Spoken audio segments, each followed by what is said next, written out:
Okay, welcome to another video. This is going to be for the AI training that I'm doing with some friends from the greater Austin area. Um,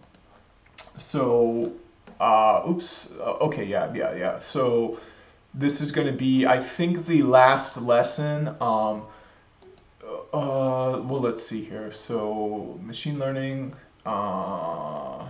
Okay, here we go. So yeah, these are the lessons. So last lesson was going to be ethics. Okay, so it's not the last lesson. This is lesson 6.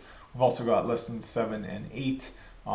Lesson 8, I think, is the one I'm looking forward to most because one of the things I'd like to do with this is be able to do a deep dive into scientific research and analyze the language being used. Ideally, I'd like to look at a subject. I would say diet, and say like, oh, a low carb diet or whatever. I want to pull out how many research papers are associated with those terms, and then once I get those research papers, all the research papers that have the term paleo in it, I want to be able to basically assess the language somehow and see if it's using positive or negative language, and see how many are that way. And then basically I just want to be able to filter out the millions upon millions of scientific research papers there are out there, specifically as is related to nutrition. So yeah, so like the journal. Now, of course, I'm also going to be, because some of these don't have public access, so I'll be limited in that way. But I just think that's basically the project I have in mind to further learn this subject is a filter that can basically learn what kind of research paper would be most valuable for me to read if I were interested in understanding the scientific consensus of a certain topic. Because I think it's really important to know if 99% of scientists agree and 1% don't. That's actually kind of a proven, known problem that's happening in the media. Medias are attempting to be unbiased in certain topics. So what they'll do is they'll find two viewpoints of a topic, and they'll give equal time to both viewpoint. But what they don't do is they look into each viewpoint and try to get a consensus of how many scientists fall in line with either viewpoint. And as such, they don't give equal time. They actually give way more time to one of those viewpoints, often the viewpoint that is less agreed upon by scientists. So what they'll end up doing is do you think a boogaloo is boogala? One scientist says, yes, it is boogala. Another scientist says, no, it's not boogala. So they have the first scientists come on, argue that it's boogala against the second one that argues that it's not boogala. But when they look into it deeper, and just the average viewer looks into it, who's not attempting to make a news story on this, who's just attempting to learn it themselves, you can see, oh, well, a billion scientists agree that it is boogala, and it's literally just this one guy who thinks it's not boogala. And by the way, this guy's got dementia. He's funded by the boogala industry. Like, it is a boogala. There's no question about it. Okay, so yeah, that's just an explanation of the project I want to do at the end of this, hopefully, if I'm able, and why. Moving on, we're going to be doing lesson 6, which is collaborative filtering. So let's make a folder for lesson 6.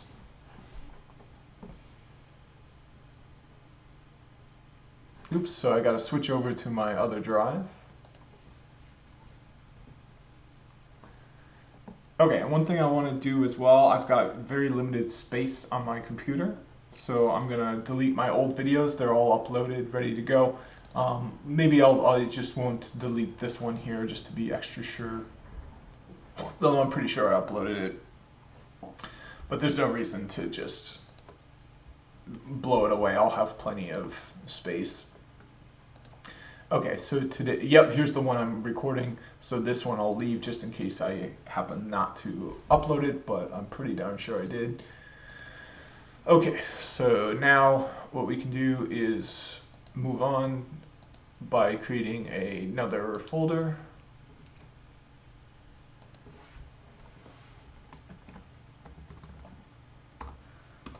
Okay, so let's go back and look at the, yep, okay, so I remember the questions, filling those out. That was a pretty memorable lesson, actually, so I do remember quite a bit of it. So we're making a sheet called the questions. Okay, and then we'll list all of the questions required for this one. So, and I've got to make sure the questions are correct because there is an issue sometimes where it doesn't show the correct set of questions here. It gets sneaky. Oh, it looks like we've got quite a few questions. But I'll do the same thing I've been doing, which is watching the video and then skimming through the book to find the answers to the questions. I'm not too happy with that method. I guess I'd rather just deeply read the book and skip the video. I just don't see any huge advantage to watching information sparse video, especially when it's hard to go back through and rewatch. It's much easier to go back and reference the book than it is the video. So I just don't see much value in using the video. And then once I'm finished with the JNCIESP, I'll be moving on to other subjects. And for my self-learning, I'll be using only books and no videos for that sort of thing. But this, we all agreed to do it. And we, as of yet, have not decided to skip the video and only use the book. And there's a reason for us doing that because the video has a different pacing than the book. So if we were to all stop watching the videos and go and use the book only, we'd have to agree on the pacing we wanted to use through the book. Whereas if we watch the videos, the pacing is already predefined.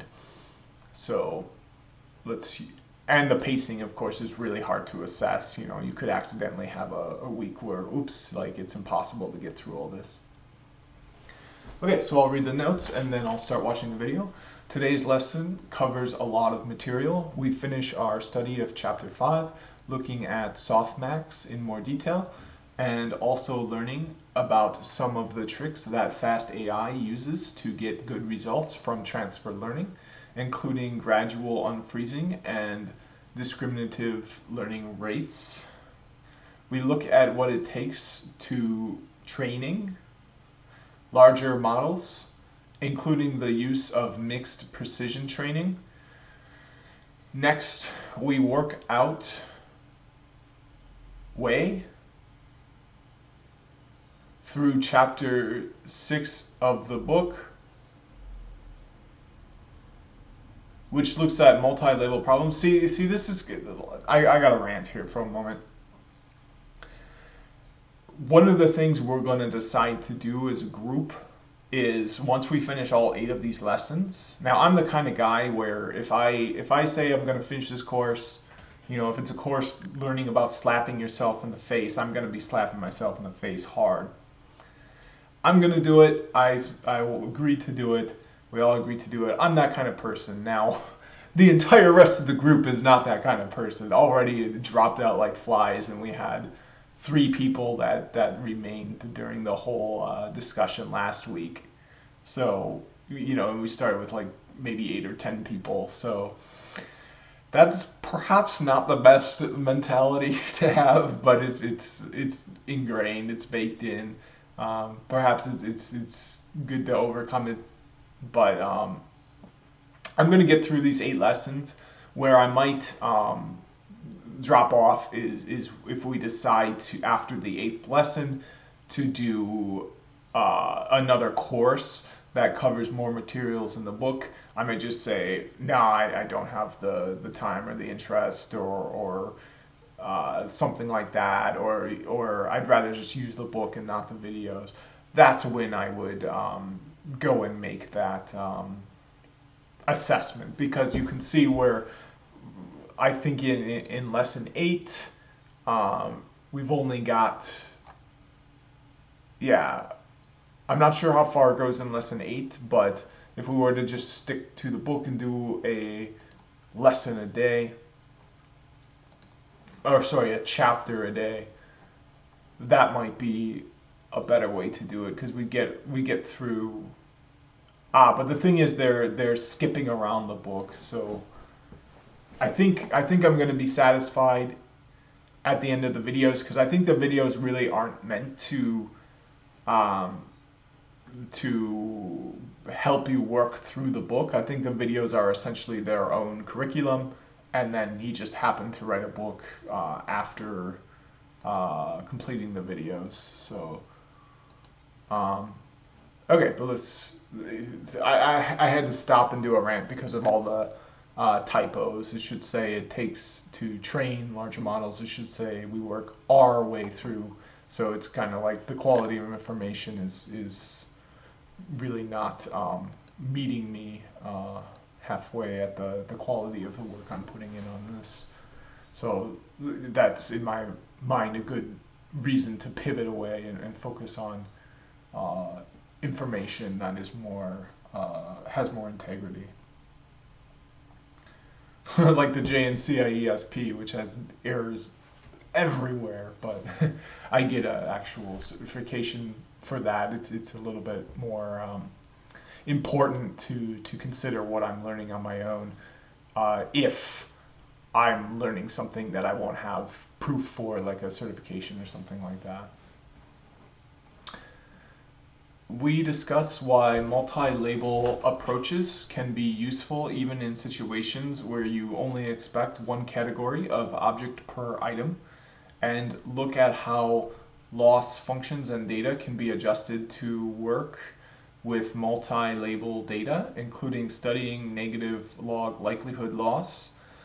Then we look deeper into PyTorch's and FastAI's data classes, including data loader, data loaders, data set, and data sets, and how they are used within the data block API. Finally, we begin our study of collaborative filtering applications, building a simple but effective model from scratch, and then seeing how we can study the learned weights to find out what they tell us about our data. So I think I'm going to try something new as well. I'm going to read all the questions first before I start watching the video, so that I'm primed to be looking out for them. Before I do that, though, I'm going to make sure my paper space is up and running. It takes about 10 minutes to boot up. And I will need to take a quick break, but hopefully I can do that after hitting the button on to start up my paper space. I might not be able to, but it's literally just going to be a minute or so. So if I can take my break later, that would be amazing.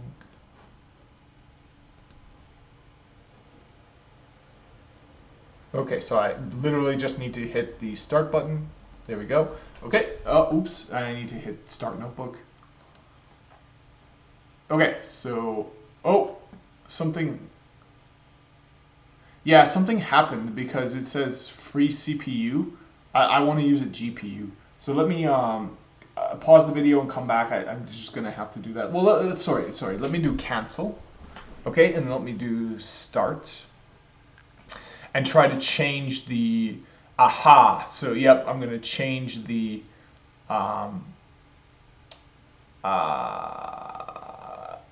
instance type to free P5000. Okay, so start, instance type free 5000. Yeah, because I want to use a GPU, not a CPU, so that's really not going to work. Okay, so this looks like it's good to go. I'll take my break. I'll be back shortly. All right, I'm back and I am recording. So, oops. I hit the pause button and it didn't pause. So I hit the pause button again, and luckily it paused. Okay, so yeah, before I move on, I'm going to read all the questions just so they're primed, and then I'm going to start the video. Yeah, after I have started the video, hopefully some of these questions I'll be able to answer a lot easier. So question 1, why can't we use torch.where to create a loss function for datasets where our label can have more than 2 categories? What is the value of log -2 and why? What are 2 good rules of thumb for picking a learning rate from the learning rate finder? What 2 steps does the fine-tune method do? In Jupyter Notebook, how do you get the source code for a method or function? What are discriminative learning rates? How is a Python slice object interpreted when passed as a learning rate to fast AI? Why is early stopping a poor choice when using one-cycle training? What is the difference between ResNet 50 and ResNet 101? What does 2_FP16 do? How could multi-label classification improve the usability of the Bear classifier? How do we encode the dependent variable in a multi-label classification problem? How do you access the rows and columns of a data frame as if it was a matrix? How do you get a column by name from a data frame? What is the difference between a data set and data loader? What does a data set's object normally contain? What does a data loader's object normally contain? What does lambda do in Python? What are the methods to customize how independent and dependent variables are created with the data block API? Why is softmax not an appropriate output activation function when using a one-hot encoded target? Why is NLL_loss not an appropriate loss function when using a one-hot encoded target? What is the difference between nn.bce loss and nn.bce with log its loss?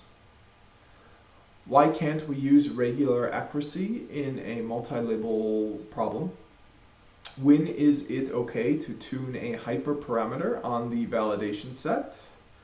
How is y_range implemented in FastAI? See if you can implement it yourself and test it without peeking. Oh my god. What is a regression problem?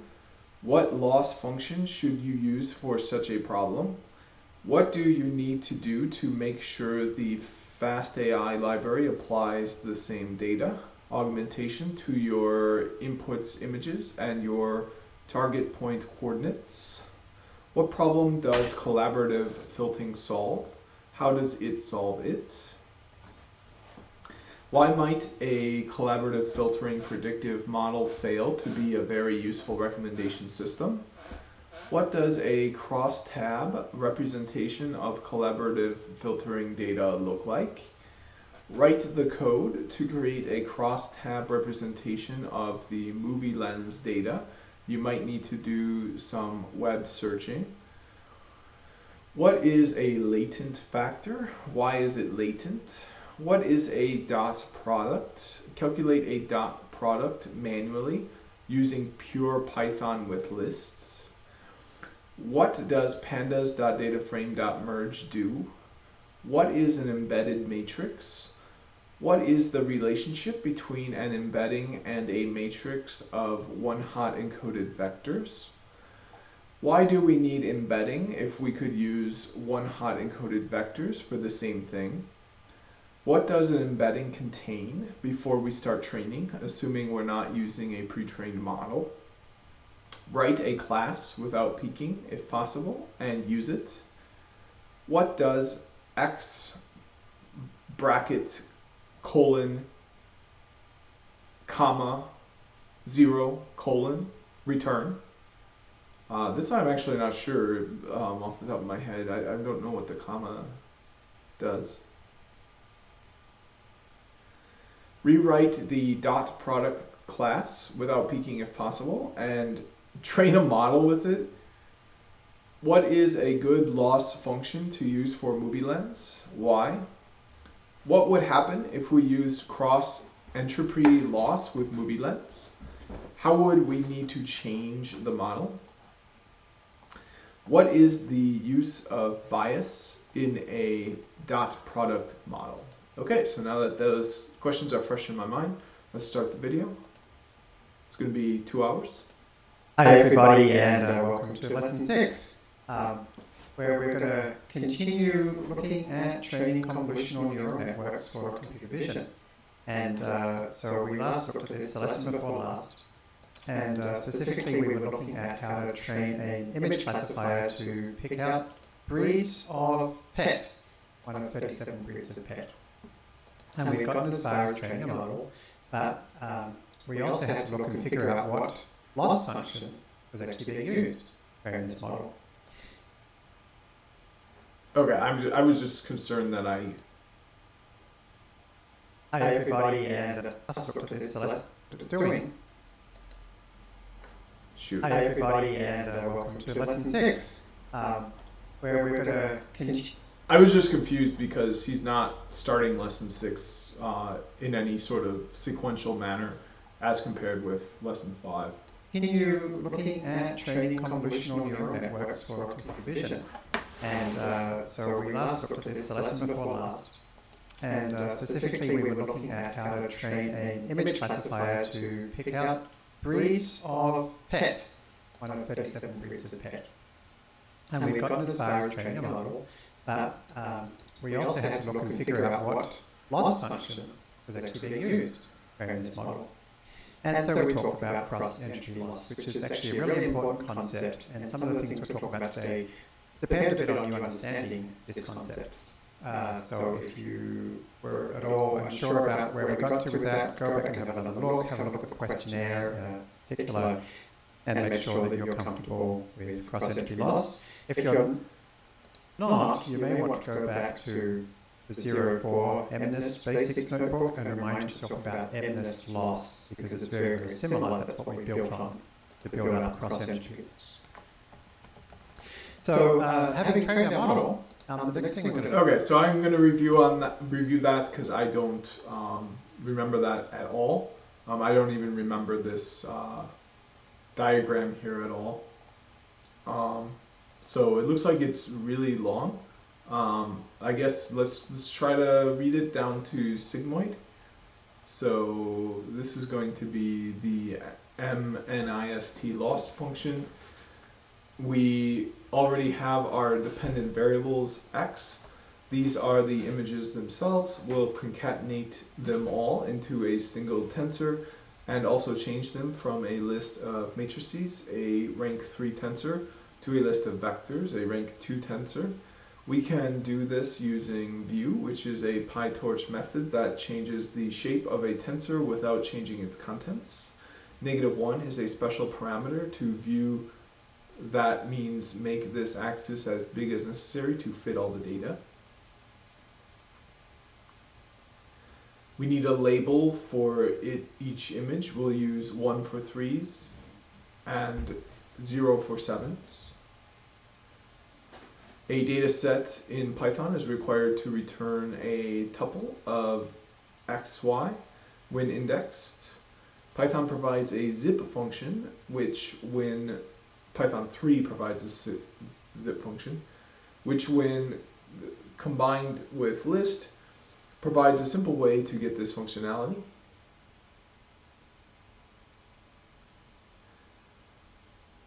Now we need an initially random weight for every pixel. This is the initialize step in our 7-step process. The function weights pixels won't be flexible enough. It is always equal to 0 when the pixels are equal to 0, i.e. its intercept is 0. You might remember from high school math that the formula for a line is y equals mx plus b. Here they're using a w though. Wait. Oh, sorry, the formula for a line, not a... So the formula for a line is y equals w times x plus b. Okay, I don't remember this equation from high school. I do remember y equals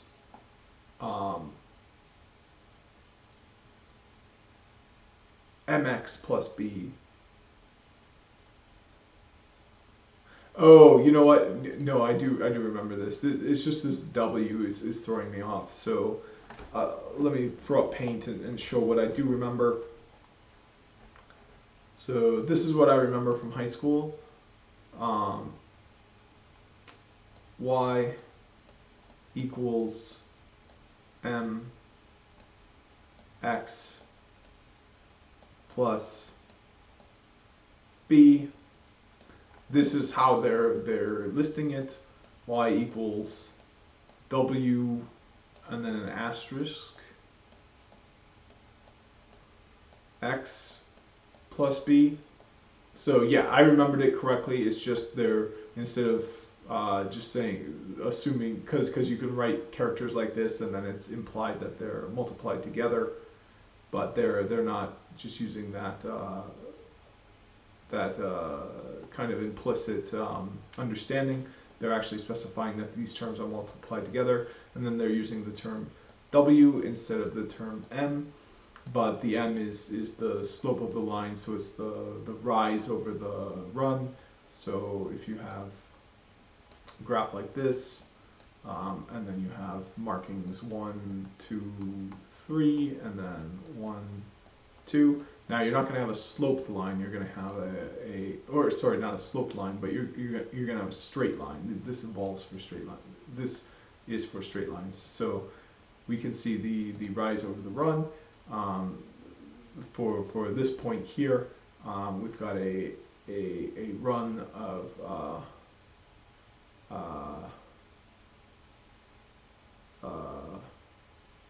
so 2, 1, 0,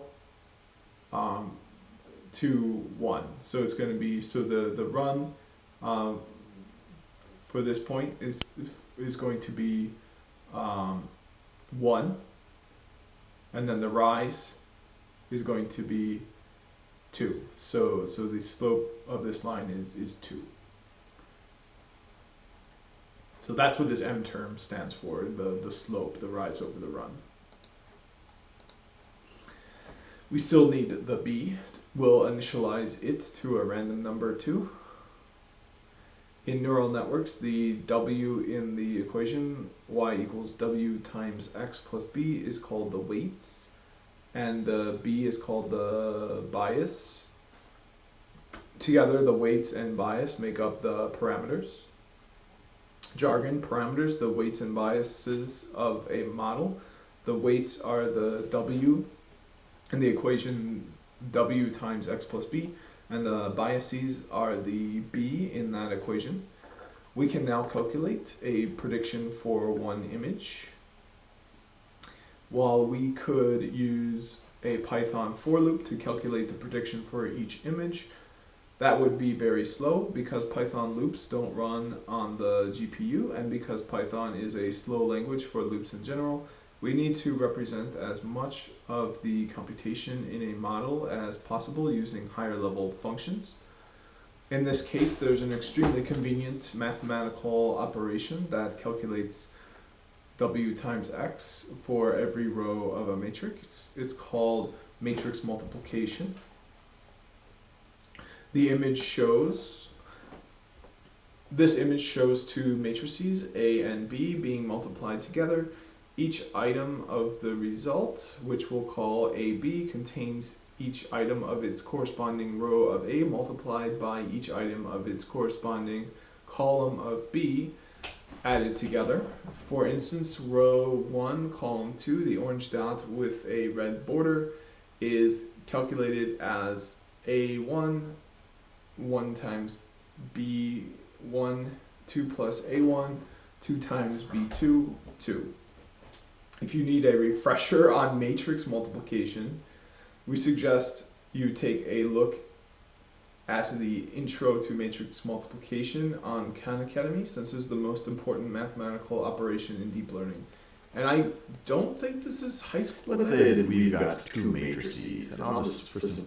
Let me do this. Is matrix multiplication high school math?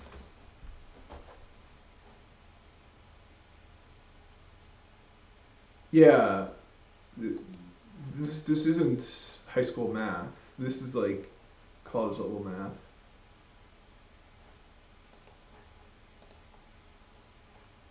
Yeah, this is a part of the undergraduate curriculum for a college major that is focusing in math. So this is really not, yeah. And I agree with this statement here that surface level understanding of math is problematic. If you're going to teach a subject, you should be able to teach it really fully and deeply so that a student can understand it intuitively. There's really no reason to just have a student know that matrices are a thing but not know how to use it. Like if they need to understand it, there's no extra cost in them learning that matrices exist and are a thing. Really the thing that matters is what they're used for, how they're used, and a complete understanding of them. Yeah, and then of course if you understand it at a surface level, you're going to get some things wrong, and you're going to have to unlearn the wrong things that you learned about it. So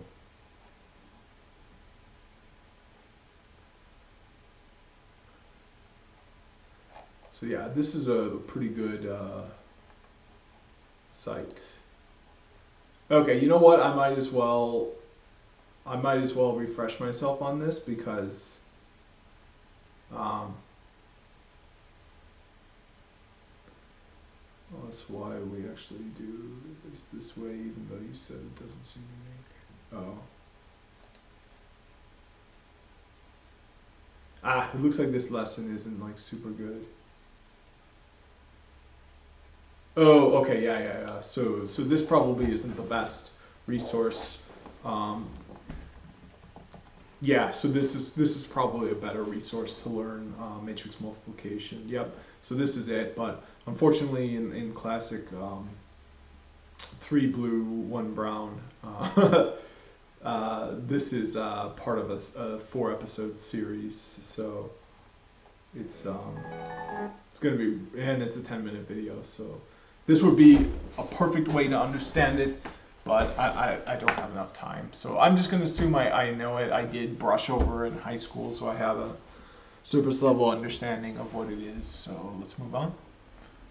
What I'm going to do is look at model interpretation. There's not much point having a model if you don't see what it's doing. And one thing we can do is use a confusion matrix, which in this case is not terribly helpful. There's kind of a few too many. I mean, it's not too bad. We can kind of see some colored areas. And so this diagonal here are all ones that are classified correctly. So for Persians, there were 31 classified as Persians. But we can see there's some bigger numbers here, like Siamese. 6 were misclassified. They're actually considered a Burman. But for when you've got a lot of classes like this, it might be better instead to use the most confused method. And that tells you the combinations which it got wrong the most often. In other words, which numbers are the biggest. So actually here's the biggest one, 10. And that's confusing an American Pit Bull Terrier or a Staffordshire Bull Terrier. That's happened 10 times.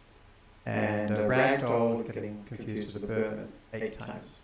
And so I'm not a dog or cat expert, and so I don't know what this stuff means. So I looked it up on the internet, and I found that American Pit Bull Terriers and Staffordshire Bull Terriers are almost identical, but I think they sometimes have a slightly different coloured nose, if I remember correctly.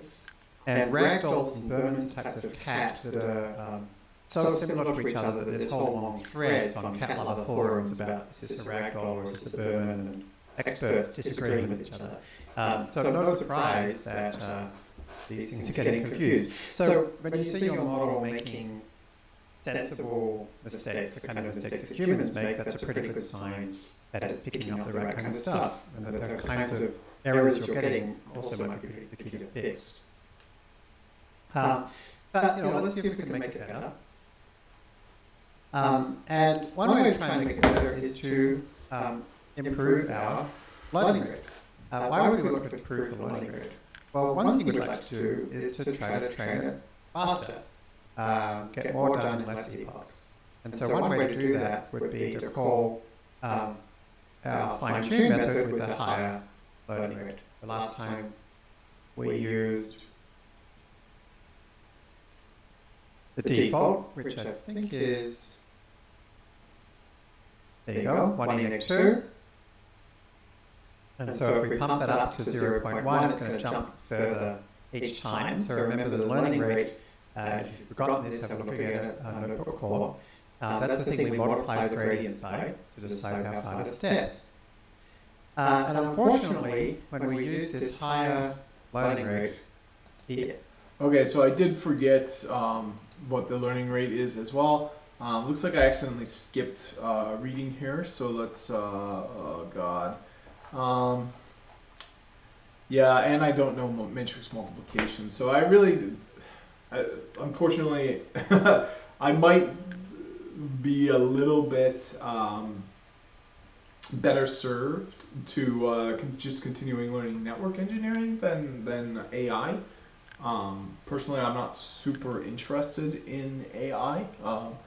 I'm interested in computer vision, but you don't really need AI for computer vision. To me, it seems like AI is like a really, really complex way to do things that oftentimes don't require that level of complexity. It seems like in a lot of cases you don't really need an AI to do the thing you're trying to do. But let's okay.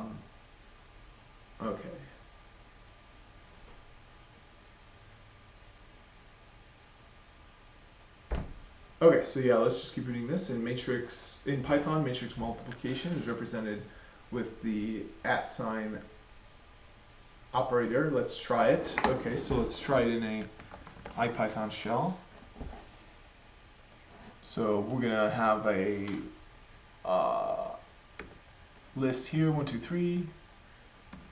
Yep, and then we'll use the @ symbol, and then we'll do another list, 1, 2. Okay, so we've got invalid syntax.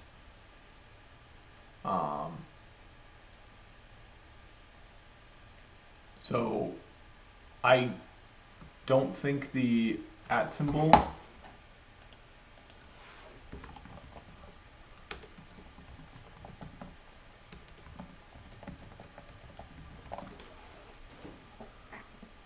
Yeah, I don't think that's true. I've never heard of that before. So, and I just tried it, and I mean, yeah, so that's not true. It might be, oh, here we go. Okay, so it's a part of NumPy. It's only a symbol if you have NumPy. But I do have NumPy, so let's do this example quick. So we're going to do import NumPy as np, and then a equals np dot matrix. So So the first row of the matrix is going to have 3 and 1, and the second row is going to have 8 and 2. Okay, so let's print out A. So, yep, now we've got a matrix with 2 rows. So B is also going to have 2 rows. So B equals np dot matrix 6 1 7 9.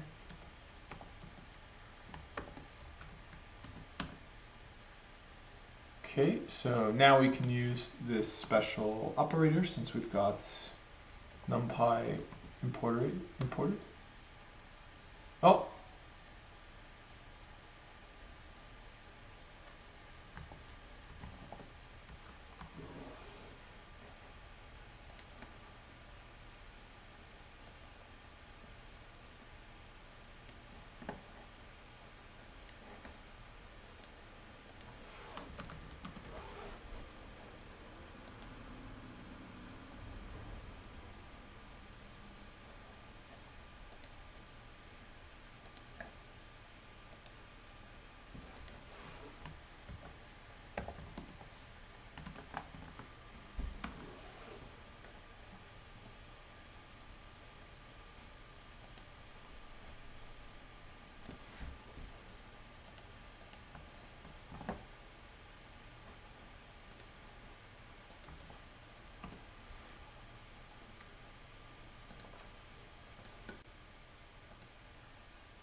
Yeah, the add symbol doesn't.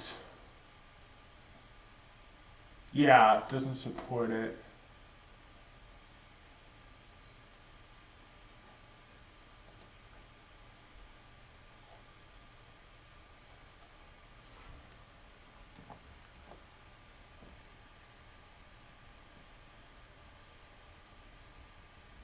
Yeah, you've got to like import it somehow.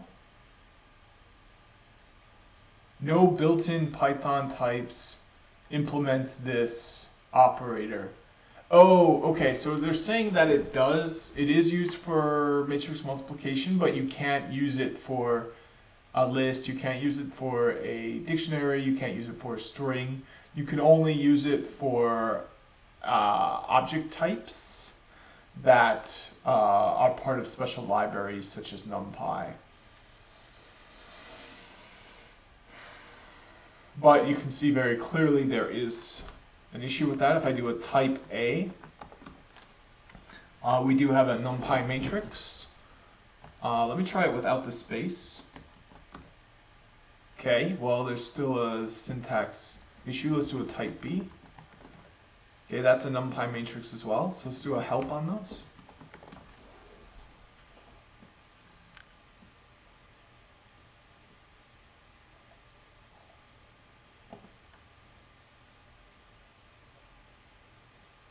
Okay, so yeah, that symbol doesn't seem to work.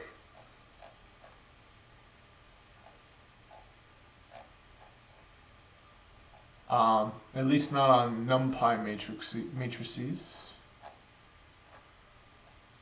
Let's try help on the @ symbol. Okay, let's just do help, and then we'll do @ symbol. Here we go. But this is help on a string, not an @ symbol. Yeah, it's a help on a Unicode object. See, that's what I thought. This is a Unicode object. If I were to do a help on like the plus sign, I would get help on an operator. Oh no, I get a help on a Unicode object as well. That's weird. I thought I'd get help on an operator. Yep, these are all Unicode objects.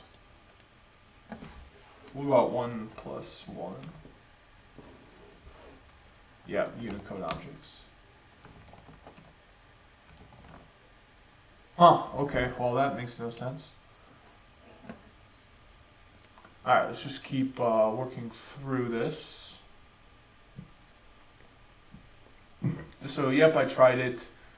Oops, so it looks like they're using it for tensors, but there was a example here where he did use it for matrices, NumPy matrices,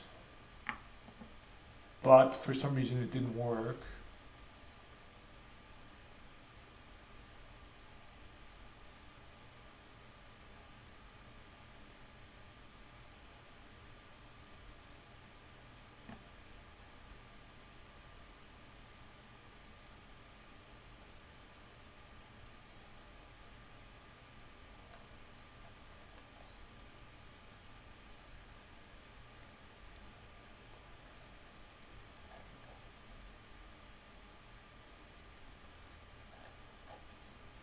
Now I wonder if I have this.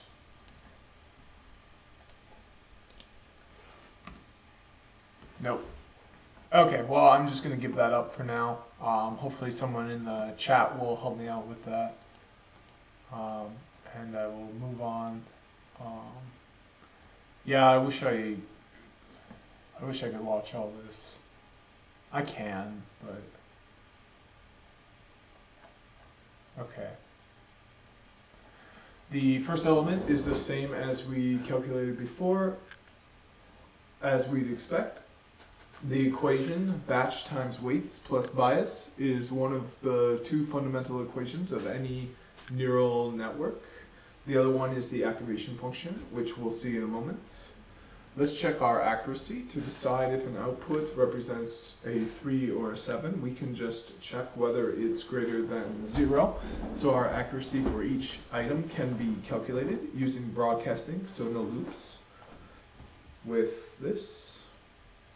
Now let's see what the change in accuracy is for a small change in one of the weights.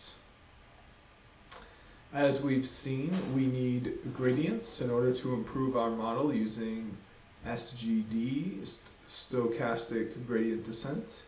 And in order to calculate gradients, we need some loss function that represents how good our model is. That is because the gradients are a measure of how that loss function changes with small tweaks to the weights. So we need to choose a loss function. The obvious approach would be to use accuracy, which is our metric, as our loss function as well. In this case, we would calculate our prediction for each image, collect these values to collect an overall accuracy, and then calculate the gradients of each weight with respect to that overall accuracy.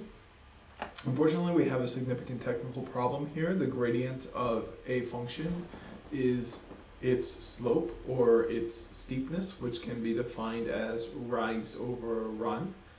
That is how much the value of the function goes up or down divided by how much we changed the input. We can write this in mathematically as w underscore new minus w underscore old divided by x underscore new minus x underscore old. This gives us a good approximation of the gradient when x underscore new is very similar to x underscore old, meaning that their difference is very small. But accuracy only changes at all when a prediction changes from a 3 to a 7 or vice versa. The problem is that a small change in weights from x underscore old to x underscore new isn't likely to cause any prediction to change. So y underscore new minus y underscore old will almost always be 0. In other words, the gradient is 0 almost everywhere. A very small change in the value of a weight will not actually change the accuracy at all. This means that it is not useful to use accuracy as a loss function.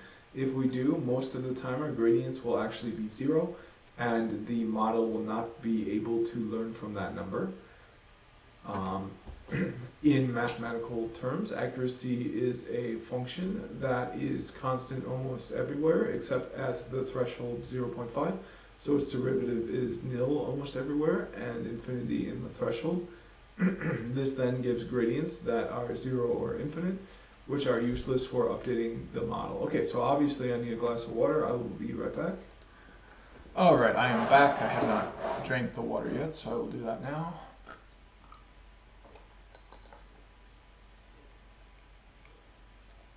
That's much better. Instead, we need a loss function, which, when our weights result in slightly better predictions, gives us a slightly better loss. So what does a slightly better prediction look like exactly? Well, in this case, it means that if the correct answer is a 3, the score is a little higher. If the correct answer is a 7, the score is a little lower. Let's write such a function now. What form does it take? The loss function receives not the images themselves, but the predictions from the model. Let's make one argument, PRDS, of values between 0 and 1, where each value is the prediction that an image is a 3. It is a vector, i.e. a rank 1 tensor indexed over the images. The purpose of the loss function is to measure the difference between predicted values and the true values, that is the targets, aka labels. Let's make another argument, TRGTS, with values of 0 or 1, which tells whether an image actually is a 3 or not. It is also a vector, i.e. another rank 1 tensor indexed over the images. So for instance, suppose we had 3 images which we knew were a 3, a 7, and a 3. And suppose our model predicted with high confidence, 0.9, that the first was a 3 with slight confidence, 0.4 that the second was a 7, and with fair confidence, 0.2, but incorrectly. Okay, and that's going to be a sigmoid because it's just one category, and then the confidence levels add up to be greater than 1, so it's definitely a sigmoid, not a softmax. But incorrectly, that the last was a 7. This would mean that our loss function would receive these values as its inputs. Here's a first try at a loss function that measures the distance between predictions and targets. We're using a new function, torch.where, a, b, and c. This is the same as running the list comprehension, except it works on tensors at c/cuda speed. In plain English, this function will measure how distant each prediction is from 1, if it should be 1, and how distant it is from 0, if it should be 0. And then it will take the mean of all those distances. Note, read the docs. It's important to learn about PyTorch functions like this because looping over tensors in Python performs at Python speed, not at c/cuda speed. Try running help torch.where now to read the docs for this function, or better still, look it up on the Porch documentation site. Let's try it on our PRDS and TRGTS. You can see that this function returns a lower number when predictions are more accurate, when accurate predictions are more confident, higher absolute values, and when inaccurate predictions are less confident. In PyTorch, we always assume that a lower value of a loss function is better. Since we need a scalar for the final loss, MNIST_loss takes the mean of the previous tensor. For instance, if we change our prediction for the one false target from 0.2 to 0.8, the loss will go down, indicating that this is a better prediction. One problem with MNIST_LOSS, as currently defined, is that it assumes that predictions are always between 0 and 1. We need to ensure then that this is actually the case. As it happens, there is a function that does exactly that. Let's look, sigmoid. Okay, so that's my refresher for MNIST loss function. You wanted me to do another refresher for cross entropy loss, so let's see how long that's going to take. Probably like 10 hours. Okay, I don't even see it in chapter 4. The error rate goes from 0.08 3 epochs to 0.83, so we're getting the vast majority of them. And unfortunately, when we use this higher learning rate, the error rate goes from 0.08 3 epochs, would be to call our fine-tune method with a higher learning rate. The last time we used, there you go, 1e-2. And so if we pump that up to 0.1, it's going to jump further each time. So remember the learning rate, if you've forgotten this, have a look again at notebook 4. Okay, so this is learning rate. I have forgotten that, so let's see what book 4 has to do with learning rate. Stepping with the learning rate. Deciding how to change our parameters based on the values of the gradients is an important part of the deep learning process. Nearly all approaches start with the basic idea of multiplying the gradient by some small number called the learning rate, LR. The learning rate is often a number between 0.001 and 0.1, although it could be anything. Often people select a learning rate just by trying a few and finding which results in the best model after training. We'll show you a better approach later in this book called the learning rate finder. Once you've picked a learning rate, you can adjust your parameters using this simple function. This is known as stepping your parameters using an optimizer step. If you pick a learning rate that's too low, it can mean having to do a lot of steps. But picking a learning rate that is too high is even worse. It can actually result in the loss getting worse, as we see. If the learning rate is too high, it may also bounce around rather than diverging. Okay, so that was a good refresher. Let's keep going with the video. That's the thing we multiply the gradients by to decide how far to step. And unfortunately, when we use this higher learning rate, the error rate goes from 0.08 3 epochs to 0.83, so we're getting the vast majority of them wrong. Yeah, so that's not a good sign. So why did that happen? Well, what happened is rather than this gradual move towards the minimum, we had this thing where we step too far and we get further away. So when you see this happening, which looks in practice like this, your error getting worse right from the start, that's a sign your learning rate is too high. So we need to find something just right. Not too small that we take tiny jumps and it takes forever, and not too big that we either get worse and worse, or we just jump backwards and forwards quite slowly. So to find a good learning rate, we can use something that the researcher Leslie Smith came up with called the learning rate finder. And the learning rate finder is pretty simple. All we do, remember when we do stochastic gradient descent, we look at one mini batch at a time, or a few images in this case at a time, find the gradient for that set of images for the mini batch, and step our weights based on the learning rate and the gradient. Well, what Leslie Smith said was, okay, let's do the very first mini batch at a really, really low learning rate, like 10 to the minus 7. And then let's increase by a little bit, so like maybe 25% higher, and do another step. And then 25% higher, and do another step. So these are not epochs, these are just a single mini batch. And then we can plot on this chart here, okay, at 10 to the minus 7, what was the loss?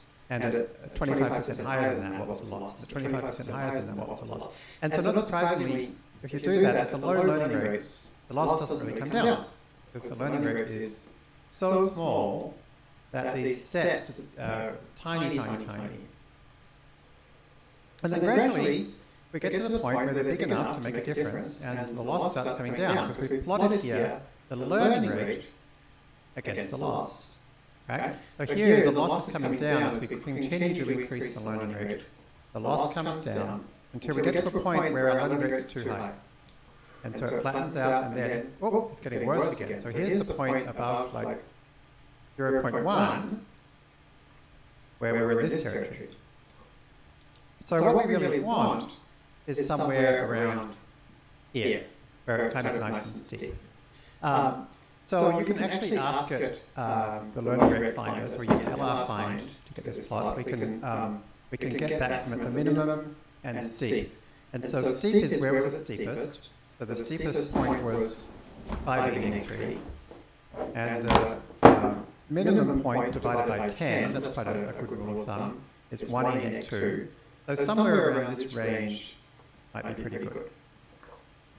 So each time you run it, you'll get different values. So different time we ran it, we thought that maybe 3 would be good, so we picked that. And you'll notice the learning rate finder is a logarithmic scale. Be careful of interpreting that. So we can now rerun the learning rate finder, setting the learning rate to a number we picked from the learning rate finder, which in this case is 3D. And we can see now that's looking good, right? We've got an 8.3% error rate after 3 epochs. So this idea of the learning rate finder is very straightforward. I can describe it to you in a couple of sentences. It doesn't require any complex math. And yet it was only invented in 2015, which is super interesting, right? It just shows that there's so many interesting things for us still to learn and discover. I think part of the reason perhaps for this, it took a while, is that, engineers kind of love using lots and lots of computers. So before the learning rate finder came along, people would run lots of experiments on big clusters to find out which learning rate was the best, rather than just doing a batch at a time. And I think partly also the idea of having a thing where a human is in the loop, where we look at something and make a decision, is also kind of unfashionable. A lot of folks in research and industry love things which are fully automated. But anyway, it's great we now have this tool because it makes our life easier. And Fast AI is certainly the first library to have this, and I don't know if it's still the only one to have it built in, at least as a basic, the base library. So now we've got a good learning rate.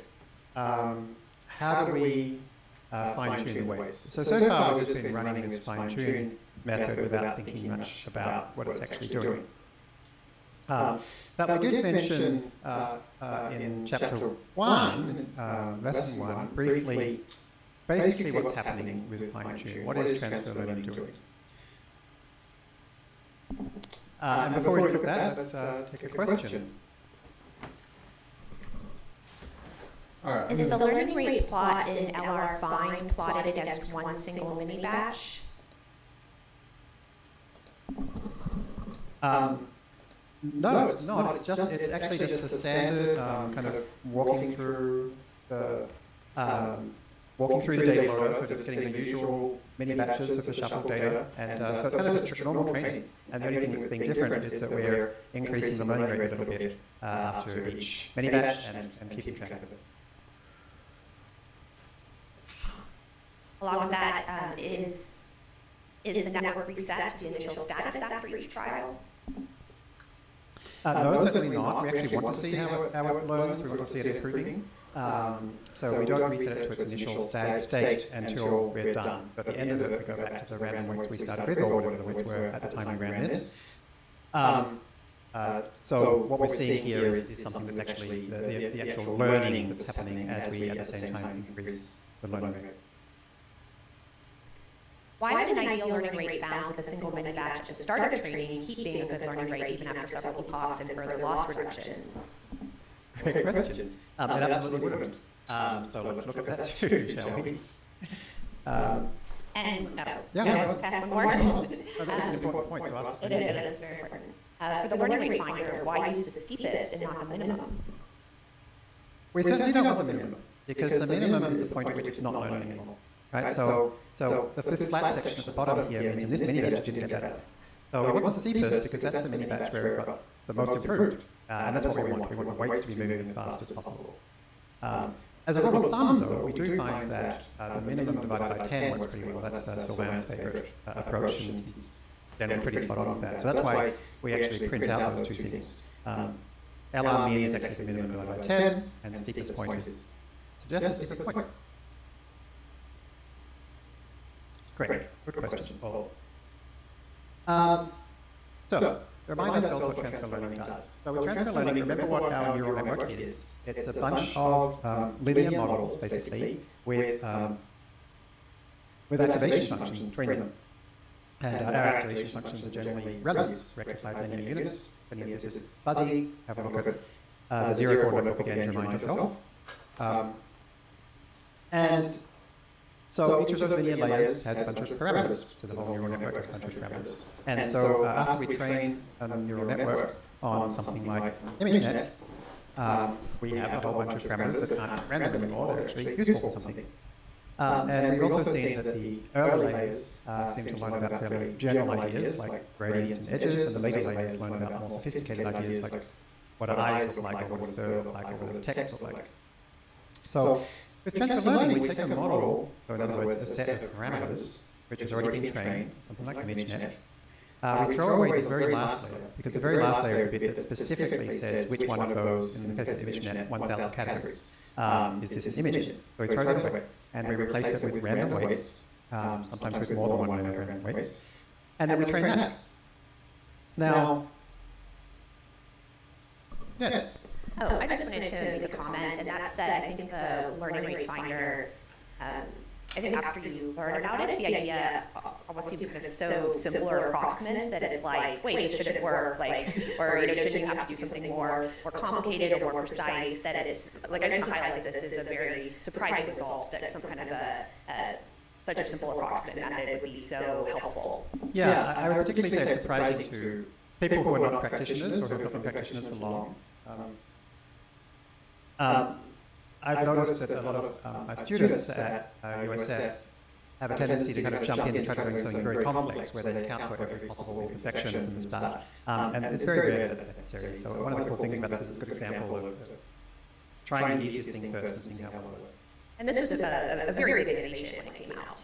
I think it's kind of easy to take for granted now, but this was super, super helpful. It was super helpful, and it was also nearly entirely ignored. None of the research community cared about it, and it wasn't until FastAI, I think, in our first course, talked about it, that people started noticing. And we had quite a few years, in fact, it's still a bit the case, where super fancy researchers still don't know about the learning rate finder, and get beaten by first lesson FastAI students on practical problems because they can pick learning rates better, and they can do it without a cluster of thousands of computers. Okay, so transfer learning. So we've got our pre-trained network, and so it's really important, every time you hear the word pre-trained network, you're thinking a bunch of parameters which have particular numeric values and go with a particular architecture, like ResNet 34. We've thrown away the final layer and replaced them with random numbers. And so now we want to train, to fine-tune this set of parameters for a new set of images, in this case text. So fine-tune is the method we call to do that, and to see what it does, we can go load fine-tune question mark, and we can see the source code, and here is the signature of the function. And so the first thing that happens is we call freeze.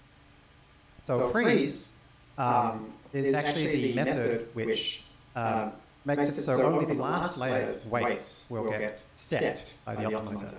So the gradients are calculated just for those last layers of parameters, and the step is done just for those last layer of parameters.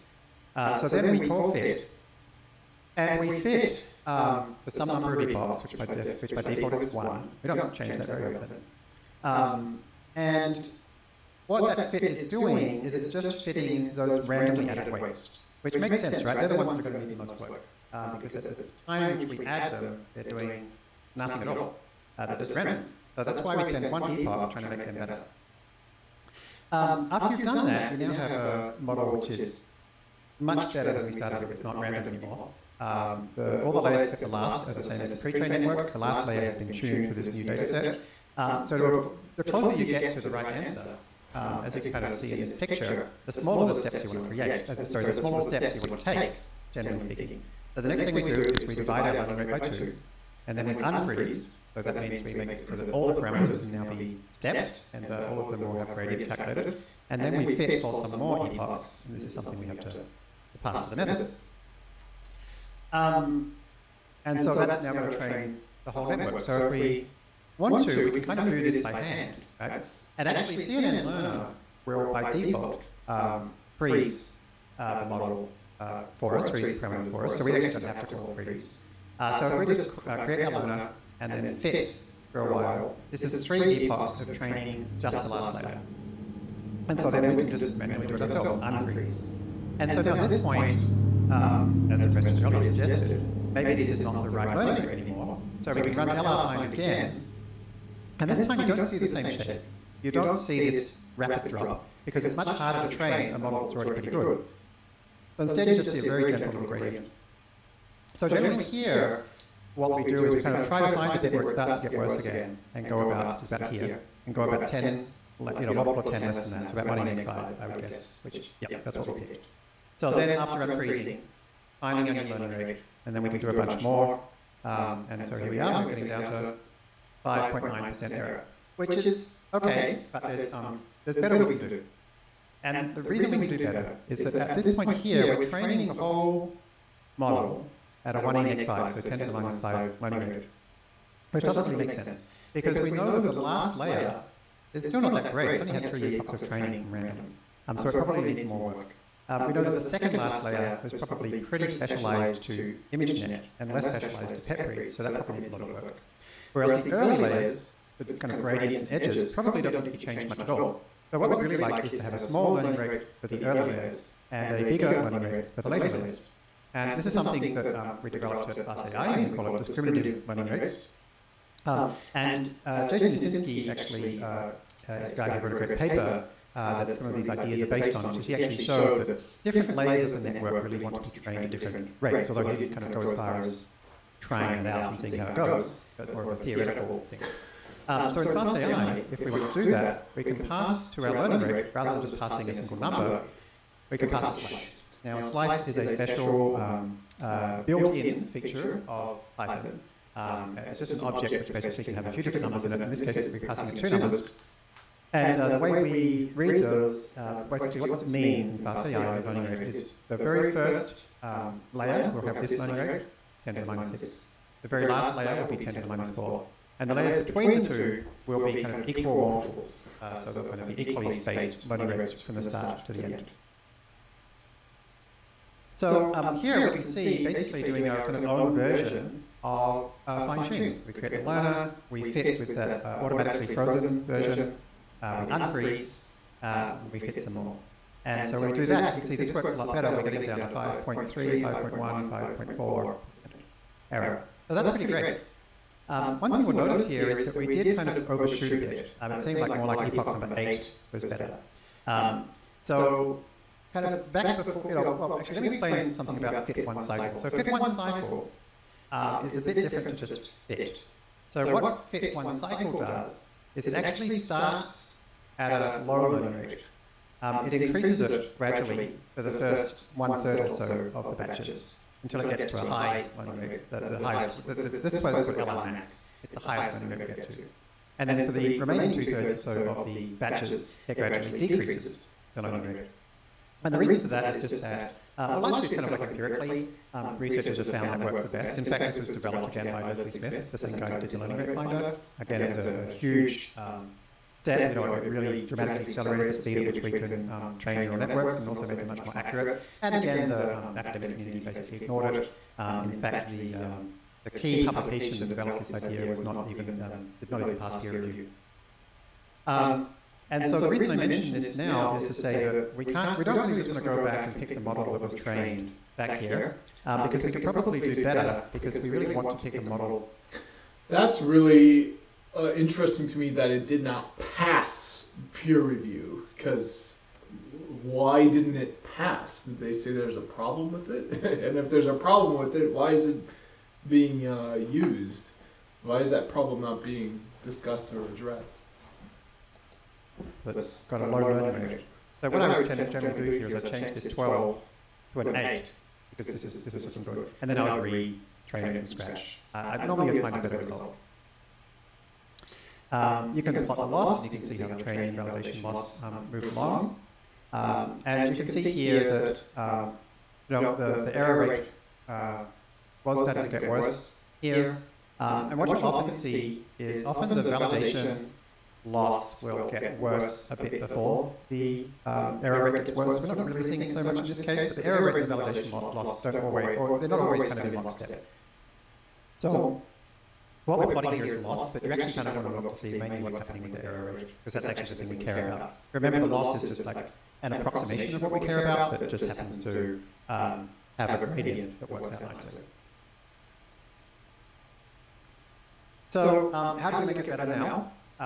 We're already down to just 5.4, or if we stopped it earlier, maybe we could get down to 5.1 or less error. On 37 categories, that's pretty remarkable. That's a very, very good pet breed predictor. If you want to do something even better, you could try creating a deeper architecture. So a deeper architecture is just literally putting more pairs of activation function, also known as non-linearity, followed by these little linear models, put more pairs onto the end. And basically the number of these sets of layers you have is the number that you'll see at the end of an architecture. So there's ResNet 18, ResNet 34, ResNet 50, and so forth. Having said that, you can't really pick ResNet 19 or ResNet 38. I mean, you can make one, but nobody's created a pre-trained version of that for you, so you won't be able to do any fine-tuning. So like, you can theoretically create any number of layers you like, but in practice, most of the time, you'll want to pick a model that has a pre-trained version. So you kind of have to select from the sizes people have pre-trained. And there's nothing special about these sizes, they're just ones that people happen to have picked out. For the bigger models, there's more parameters and more gradients that are going to be stored on your GPU, and you will get used to the idea of seeing this error, unfortunately, out of memory. So that's not out of memory in your RAM, that's out of memory in your GPU. CUDA is referring to the language system used for your GPU. So if that happens, unfortunately, you actually have to restart your notebook. So that's kernel, restart, and drag it. And that's a really annoying thing, but that's just life. One thing you can do to get out of memory error is after you'll see an learner call, add this magic incantation to FP16. What that does is it uses for most of the operations numbers that use half as many bits as usual, so they're less accurate. It's half precision floating point or FP16. That will use less memory. And on pretty much any NVIDIA card created in 2020 or later, and some more expensive cards even created in 2019, that's often going to result in 2 to 3 times speed up in terms of how long it takes as well. So here, if I add it into FP16, then I will be seeing often much faster training. And in this case, what I actually did is I switched to a ResNet 50, which would normally take about twice as long. And my per epoch time has gone from 25 seconds to 26 seconds. So the fact that we used a much bigger network and it was no slower is thanks to FP16. You'll see our error rate hasn't improved. It's pretty similar to what it was. And so it's important to realize that just because we increase the number of layers, it doesn't always get better. So it tends to require a bit of experimentation to find what's going to work for you. And of course, don't forget, the trick is use small models for as long as possible to do all of your cleaning up and testing and so forth, and wait until you're all done to try some bigger models, because they're going to take a lot longer. Okay, questions? How do you know or suspect when you can, quote, do better? You have to always assume you can do better, because you never know. So you just have to, I mean, part of it though is, do you need to do better? So if you already have a good enough result to handle the actual task you're trying to do, often people do spend too much time fiddling around with their models rather than actually trying to see whether it's already going to be super helpful. So as soon as you can actually try to use your model to do something practical, the better. But yeah, how much can you improve it? Who knows? I go through the techniques that we're teaching in this course and try them and see which ones help. And unless it's a problem that somebody has already tried before and written down their results in a paper or a paper competition or something, there's no way to know how good. So don't forget, after you do the questionnaire, to check out the further research section. And one of the things we've asked you to do here is to read a paper. So find the learning rate finder paper and read it, and see if you can kind of connect what you read up to the things that we've learned in this lesson, and see if you can maybe even implement your own learning rate finder, as manually as you need to. See if you can get something that, based on reading the paper, get to work yourself. You can even look at the source code of FastAI's learning rate finder, of course. And then, can you make this classifier better? And so this is further research, right? So maybe you can start doing some reading and see what else could you do. Have a look at the forum, see what people are trying. Have a look on the book website, the course website, see what other people have achieved and what they did, and play around. So we've got some tools in our toolbox now for you to experiment with. So that is PEPRIX. That is a pretty tricky computer vision classification problem. And we kind of have seen most of the pieces of what goes into the training of it. We haven't seen how to build the actual architecture, but other than that, we've kind of worked our way up understanding what's going on. So let's build from there into another kind of data set, one that involves multi-label classification. So what's multi-label classification? Maybe let's look at an example. Here is a multi-label data set where you can see that it's not just one label on each image, but sometimes there's 3 bicycle, car, person. I don't actually see the car here, person's popped out. So a multi-label data set is one where you've still got one image per row, but you can have 0, 1, 2, or more labels per row. So we're going to have a think about and look at how we handle that. But first of all, let's take another question. Does dropping floating point number precision, switching from FP32 to FP16, have an impact on final? Yes, it does. It makes it better. Believe it or not. It seems like, it's doing a little bit of rounding off is one way to drop some of that precision. And so that creates a bit more bumpiness, a bit more uncertainty, a bit more stochastic nature. And when you introduce more slightly random stuff into training, it very often makes it a bit better. And so, FP16 training often gives us a slightly better result, but I wouldn't say it's generally a big deal either way, but it's not always better. Would you say this is a bit of a pattern in learning? Less exact, stochastic way? For sure, not just in deep learning, but machine learning more generally. There's been some interesting research looking at like matrix factorization techniques, which if you want to go super fast, you can lots of machines, you can randomization, and you often, when you then use the results, you often find you actually get better outcomes. Just a free plug for the FastAI computational linear algebra course, which talks a little bit about that. Does it really? Well, that sounds like a fascinating course. And look at that, it's #1 hit here on Google, so easy to find. Well, by somebody called Rachel Thomas. Hey, this person, and then it's you, Rachel Thomas. All right. So how are we going to do multi-label classification? So let's look at a data set called Pascal, which is a pretty famous data set. We'll look at the version that goes back to 2007, been around for a long time. And it comes with a CSV file, which we will read in. CSV is comma-separated values. And let's take a look. Each row has a file name, one or more labels, and something telling you whether it's in the validation set or not. So the list of categories in each image is a space delimited string. But it doesn't have a horse person, it has a horse and a person. PD here stands for pandas. Pandas is a really important library for any kind of data processing, and you use it all the time in machine learning and deep learning, so let's have a quick chat about it. Not a real panda, it's the name of the library, and it creates things called data frames. That's what the DF here stands for. And a data frame is a table containing rows and columns. Pandas can also do some slightly more sophisticated things than that, but we'll treat it that way for now. So you can read in a data frame by saying PD for pandas. Pandas read CSV, give it a file name. We've now got a data frame, you can call head to see the first few rows of it, for instance. A data frame has a iloc, integer location, property, which you can index into as if it was an array. In fact, it looks just like NumPy. So colon means every row, remember it's row, comma, column, and 0 means zeroth column. And so here is the first column of the data frame. Okay, I do remember this being a question, maybe I can answer the question now. Okay. Yeah. Oh, so that's good news that it's the 41st question. Um, but I'll come back later. This is a little bit misleading here because it doesn't have the PD dot, and you're gonna need that. Otherwise,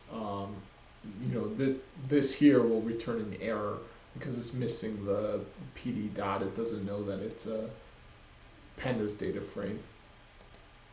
Okay. You do the exact opposite, so the 0th row and every column is going to go to the first row. Yeah. You can see the row has column headers and values, so it's a little bit different in NumPy. And remember, if there's a common colon or a bunch of common colons at the end of the indexing in NumPy, or PyTorch or Pandas, whatever, you can get rid of it. And these two are exactly the same.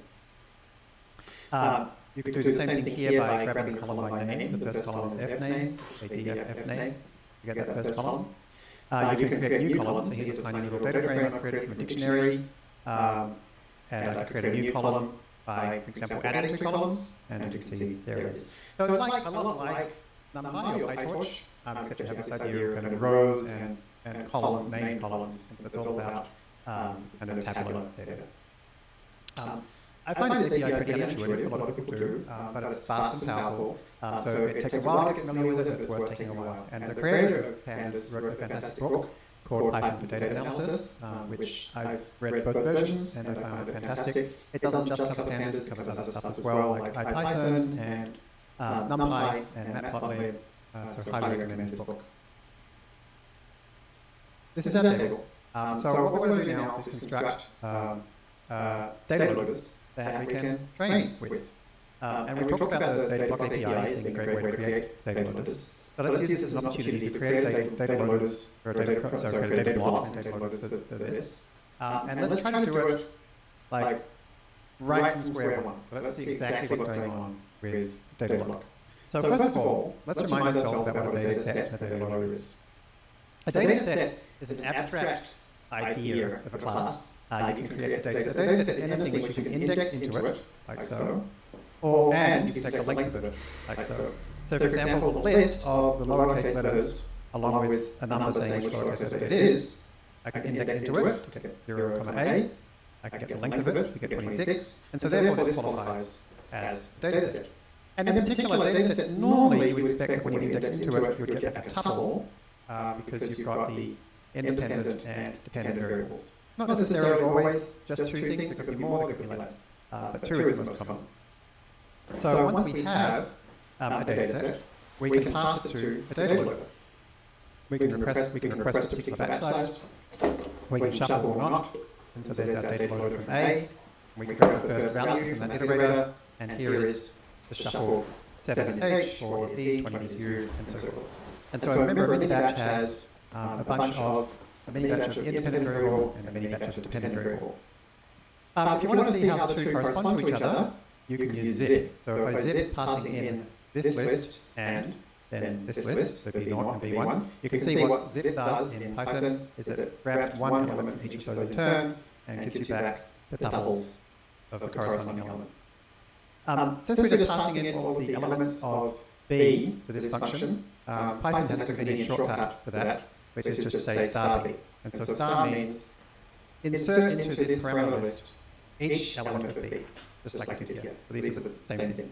So this is a very handy idiom that we use a lot in Python. Zip star something is kind of a way of like transposing something from one orientation to another.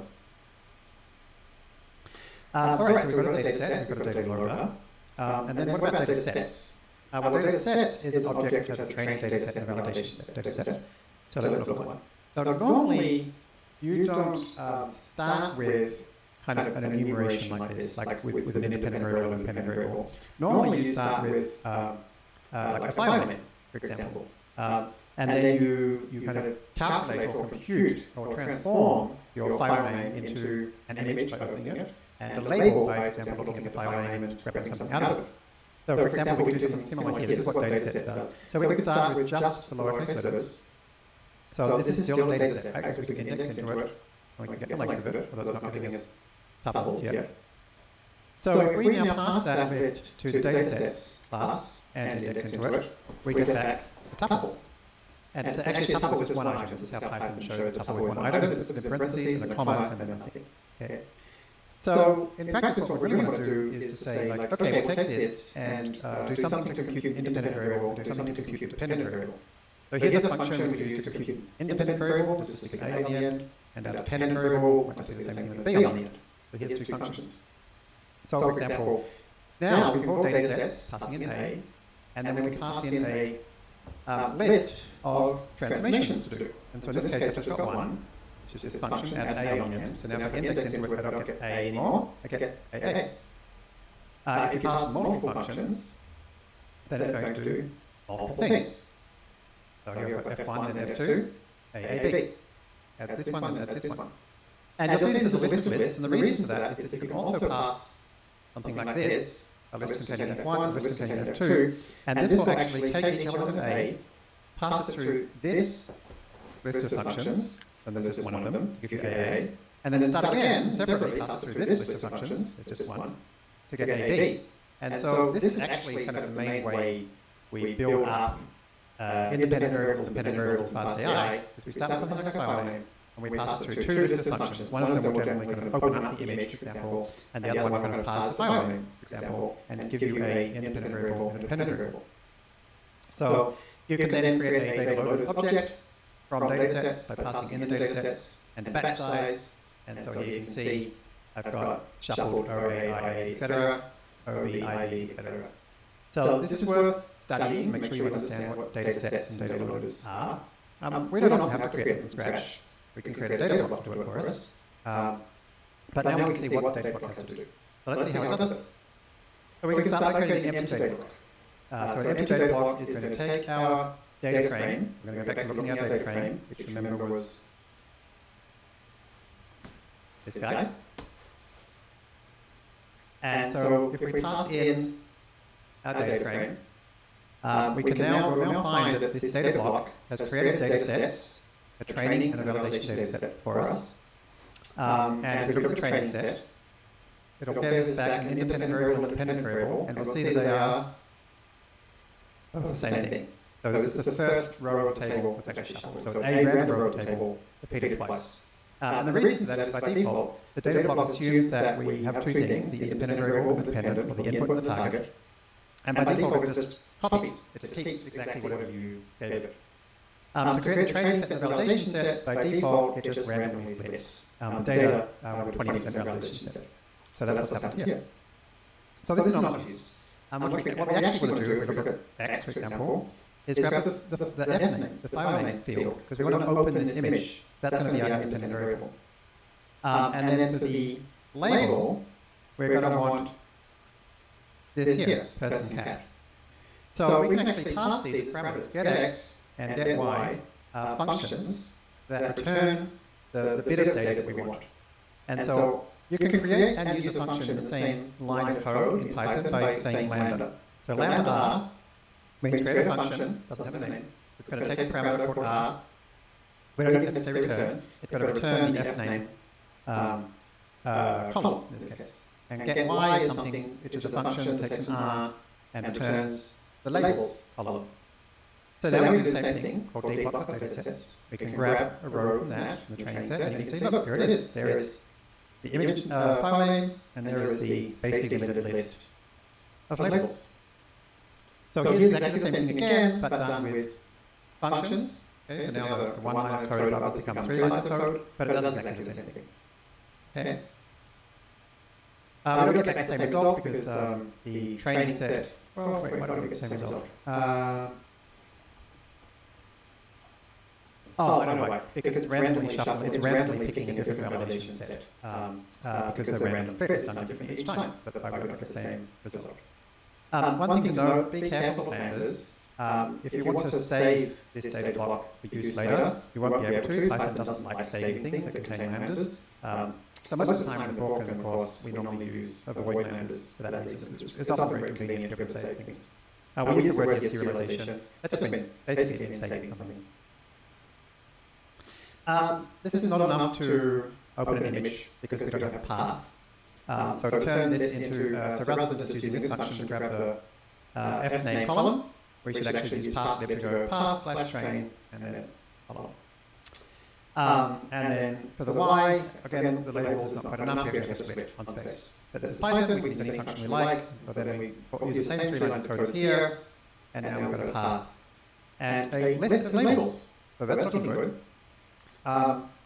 So we want this path to be opened as an image. So the data block API lets you pass a blocks argument where you tell it for each of the things in your tuple, so there's 2 of them, what kind of block do you need? So we need an image block to open an image. And then in the past we've used a category block for categorical variables, but this time we don't have a single category, we've got multiple categories. So we have to use a multi-category block. So once we do that, and have a look, we now have a 500 by 375 image as our independent variable. And as a dependent variable, we have a long list of zeros and ones.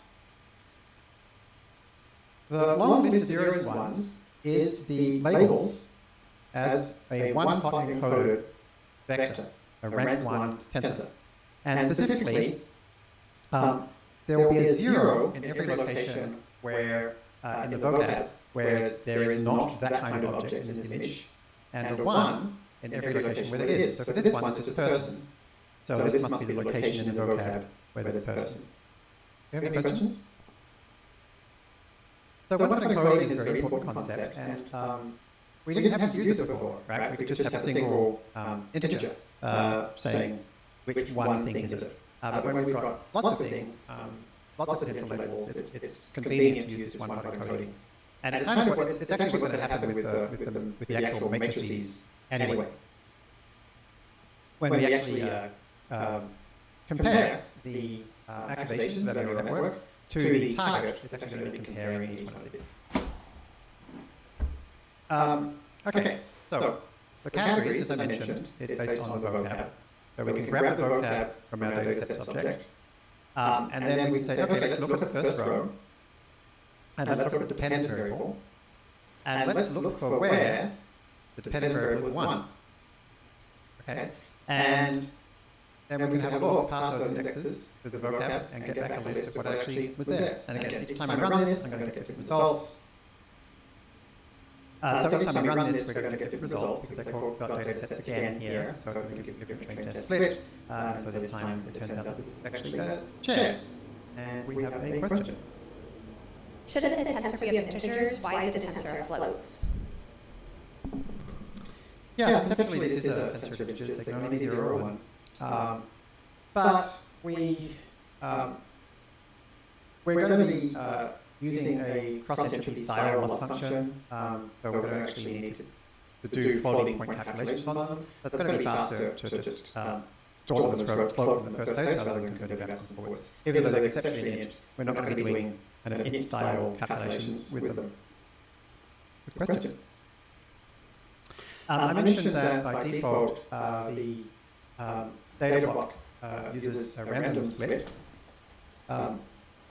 You might have noticed in the data frame, though, it said here's a column saying what validation set to use. And if the data set you're given tells you what validation set to use, you should generally use it, because that way you can compare your validation set results to somebody else's. So you can pass a splitter argument, which again is a function. And so we're going to pass it a function that's also called splitter. And the function is going to return the indexes where it's not valid. And that's going to be the training set, and the indexes where it is valid. That's going to be the validation set. And so the splitter argument is expected to return 2 listed integers. And so if we do that, we get, again, the same thing. Now we're using the correct training validation sets. Another question? Sure. Any particular reason we don't use floating point 8? Is it just the precision's too low? Yeah, trying to train with 8-bit precision is super difficult. It's so flat and bumpy, it's pretty difficult to get decent gradients. But it's an area of research. The main thing people do with 8-bit or even 1-bit data types is they take a model that's already been trained with 16 or 32-bit floating point, and then they kind of round it off. It's called discretizing to create a kind of purely integer or even binary network, which can do inference much faster. Figuring out how to train with such low precision data is an area of activity. I suspect it's possible. And I suspect, I mean, people have fiddled around and had some success. I think, it could turn out to be super interesting, particularly for stuff that's being done on like low-powered devices that might not even have a floating point unit. Right, so the last thing we need to do is to add our item transforms, random resource prop. We've talked about that enough, so I won't go into it. But basically that means we now are going to ensure that everything has the same shape so that we can collate it into a data loader. So now rather than going data sets, go to data loaders and display our data. And remember, if something goes wrong, as we saw last week, you can call summary to find out exactly what's happening in your data loader. So now, this is something really worth studying in this section because data blocks are super handy, and if you haven't used FastAI 2 before, they won't be familiar to you because no other library uses them. And so like this is really showing you how to go right back to the start and gradually build them up. So hopefully that'll make a whole lot of sense. Now we're going to loss function again. And to do that, let's start by just creating a loader. Let's create a resident 18 from the data loaders object that we just created. And let's grab one batch of data, and then let's put that into our mini batch of independent variables. And then learn.model is the thing that actually contains the model itself, in this case the CNN. And you can treat it as a function, and so therefore we'll just pass something to it. And so if we pass a mini batch of the independent variable to learn.model, it will return the activations from the final layer. And that is shape 64 by 20. So any time you get a tensor back, look at its shape, and in fact, before you look at the shape, predict what the shape should be, and then make sure that you're all right. If you're not, either you guess wrong, so try to understand where you made a mistake, or there's a problem with your code. In this case, 64 by 20 makes sense because we have a mini batch size of 64, and each of those we're going to make predictions about what probability is each of these 20 possible categories. We have a question. Good question, correct. Is the data block API compatible with out-of-core data sets like DAST? Yeah, the data block API can do anything you want to do. So you're passing it, if we go back to the start. So you can create an empty one, and then you can pass it anything that is indexable. And yeah, so that can be anything you like. Pretty much anything can be made indexable in Python, and that's something like that is certainly indexable. So that works perfectly fine. If it's not indexable, like it's a network stream or something like that, the data loaders data sets APIs directly, which we'll learn about either in this course or the next one. But yeah, anything that you can index into, it certainly includes Dask, you can use with data blocks. Next question, where do you put images for multi-label with that CSV table? Should they be in the same directory? They can be anywhere you like. So in this case, we used a parsnip object like so. And in this case, by default, it's going to be using, let's think about this. So what's happening here is the path is, it's saying dot. Okay, the reason for that is that path.basePath is currently set to path, and so that displays things relative. So let's get rid of that. Okay, so the path we set is here, right? And so then when we set get x, it's saying path / chain / whatever, right? So this is an absolute path. And so here is the exact path. So you can put them anywhere you like, you just have to say what the path is. And then if you want to not get confused by having this big long prefix that we can go and see all the time, just set base path to the path you want everything to be relative to, and then it'll just print things out as more convenient.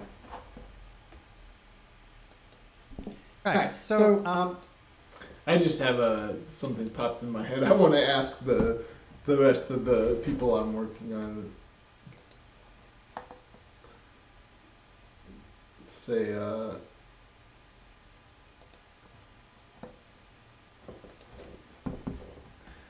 is anybody else really confused why Jeremy Howard is teaching?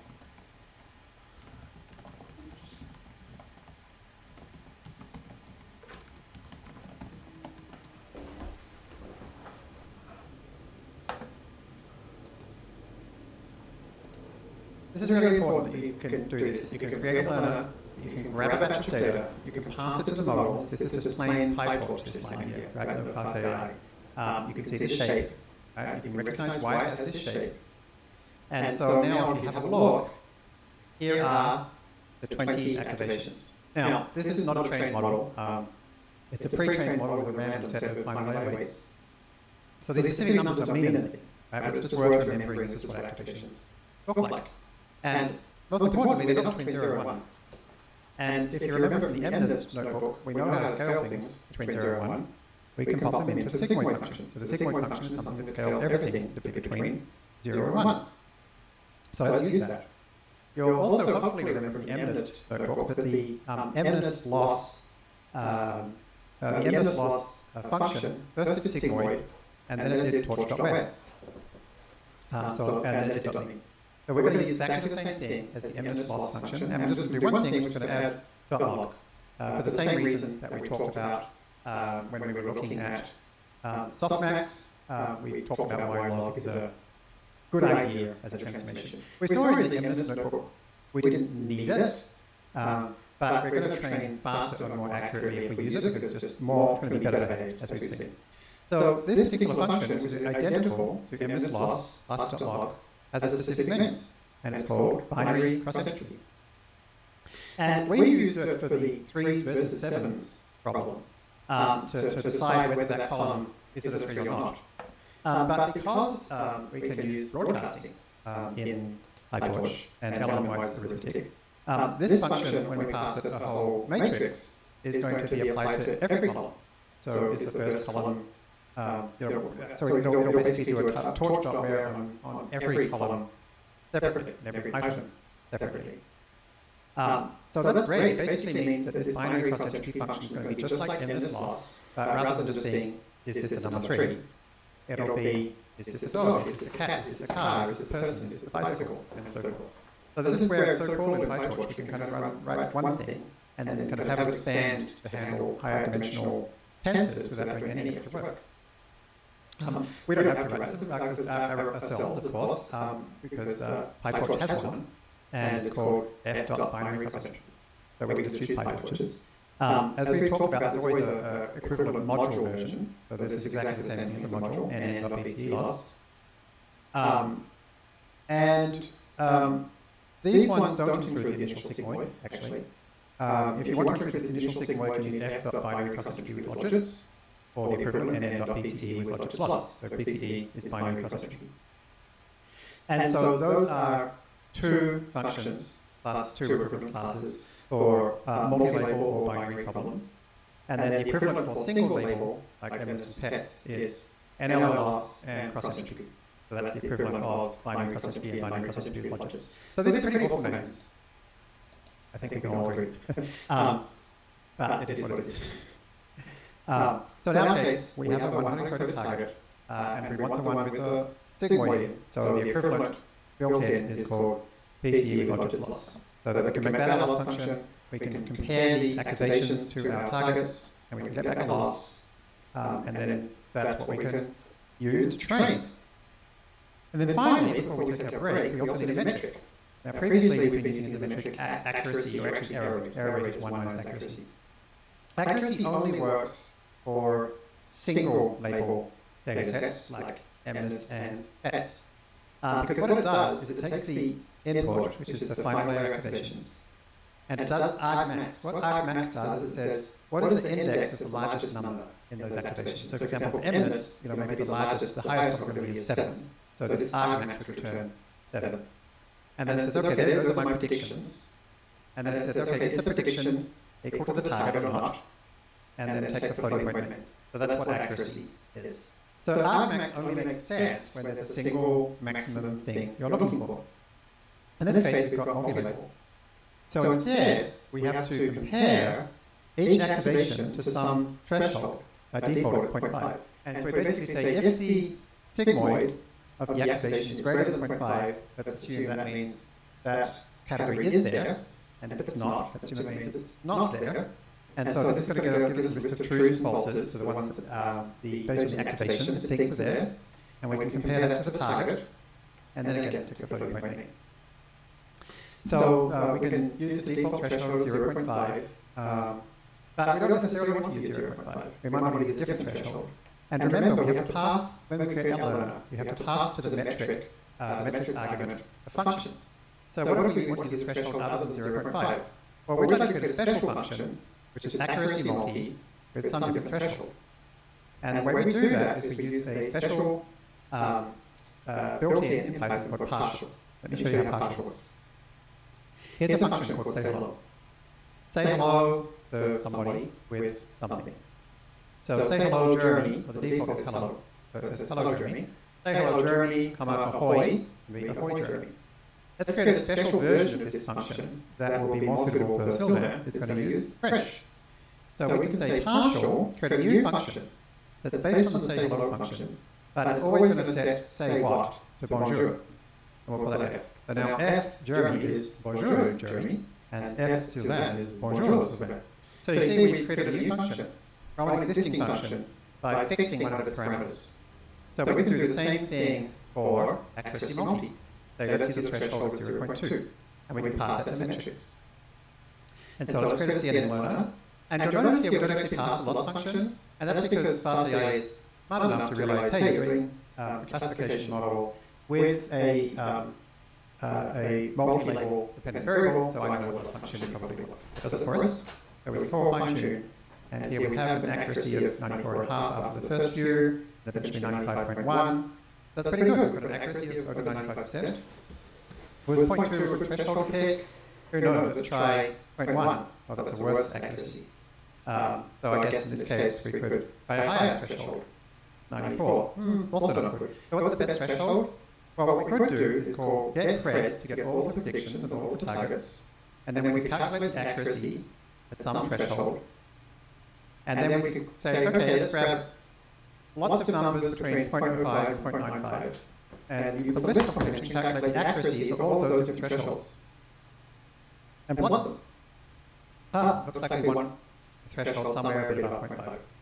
So, cool, we can just use that, and it's going to give us 96 in a bit, which is going to give us a better accuracy.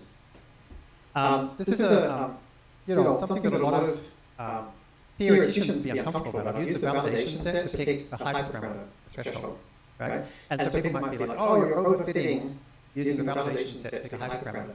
But if you think about it, this is a very smooth curve, right? It's not some bumpy thing where we accidentally kind of randomly grab some unexpectedly good value. When you're picking a single number from a smooth curve, this is where the theory of like don't use a validation set for hyperparameter tuning doesn't really apply. So it's always good to be practical, right? Don't treat these things as rules, but as rules of thumb. Okay, so let's take a break for 5 minutes, and we'll see you back here in 5 minutes time. Okay, so I'm going to take a break as well. Might not necessarily be 5 minutes, but I'll pause the recording and come back. All right, welcome back. Let's keep. I actually need to take a quick break, but then I'll come right back and we'll start watching the video. All right, I'm back. Let's keep watching the video.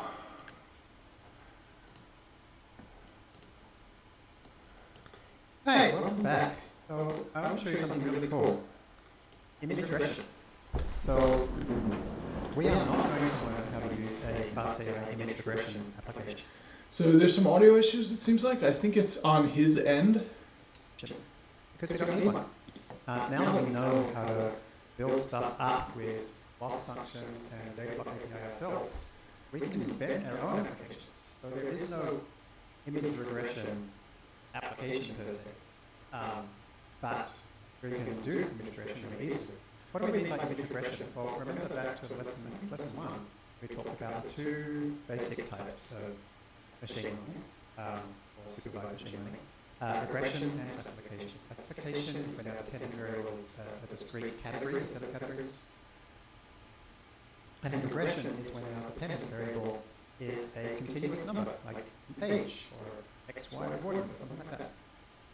So image regression means our independent variable is image, and our dependent variable is a one or more continuous values. And so here's what that can look like, which is the BB head pose data set. It has a number of things in it. One of the things we can do is find the midpoint of a person's face. See. So BWE head pose dataset. So the BWE head pose dataset comes from this paper. So it's possible that it is on my end with my HDMI connection or something like that. So thank you to both authors. So I'm going to remember the timestamp. It's 1:11, and I'll go back and see if those issues were earlier. See how to build the actual architecture. But other than that, we've... Yep. So it is that.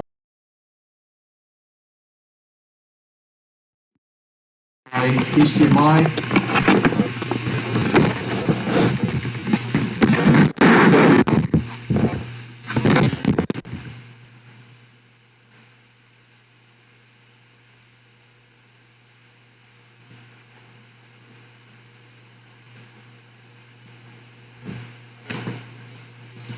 Okay, hopefully this is better.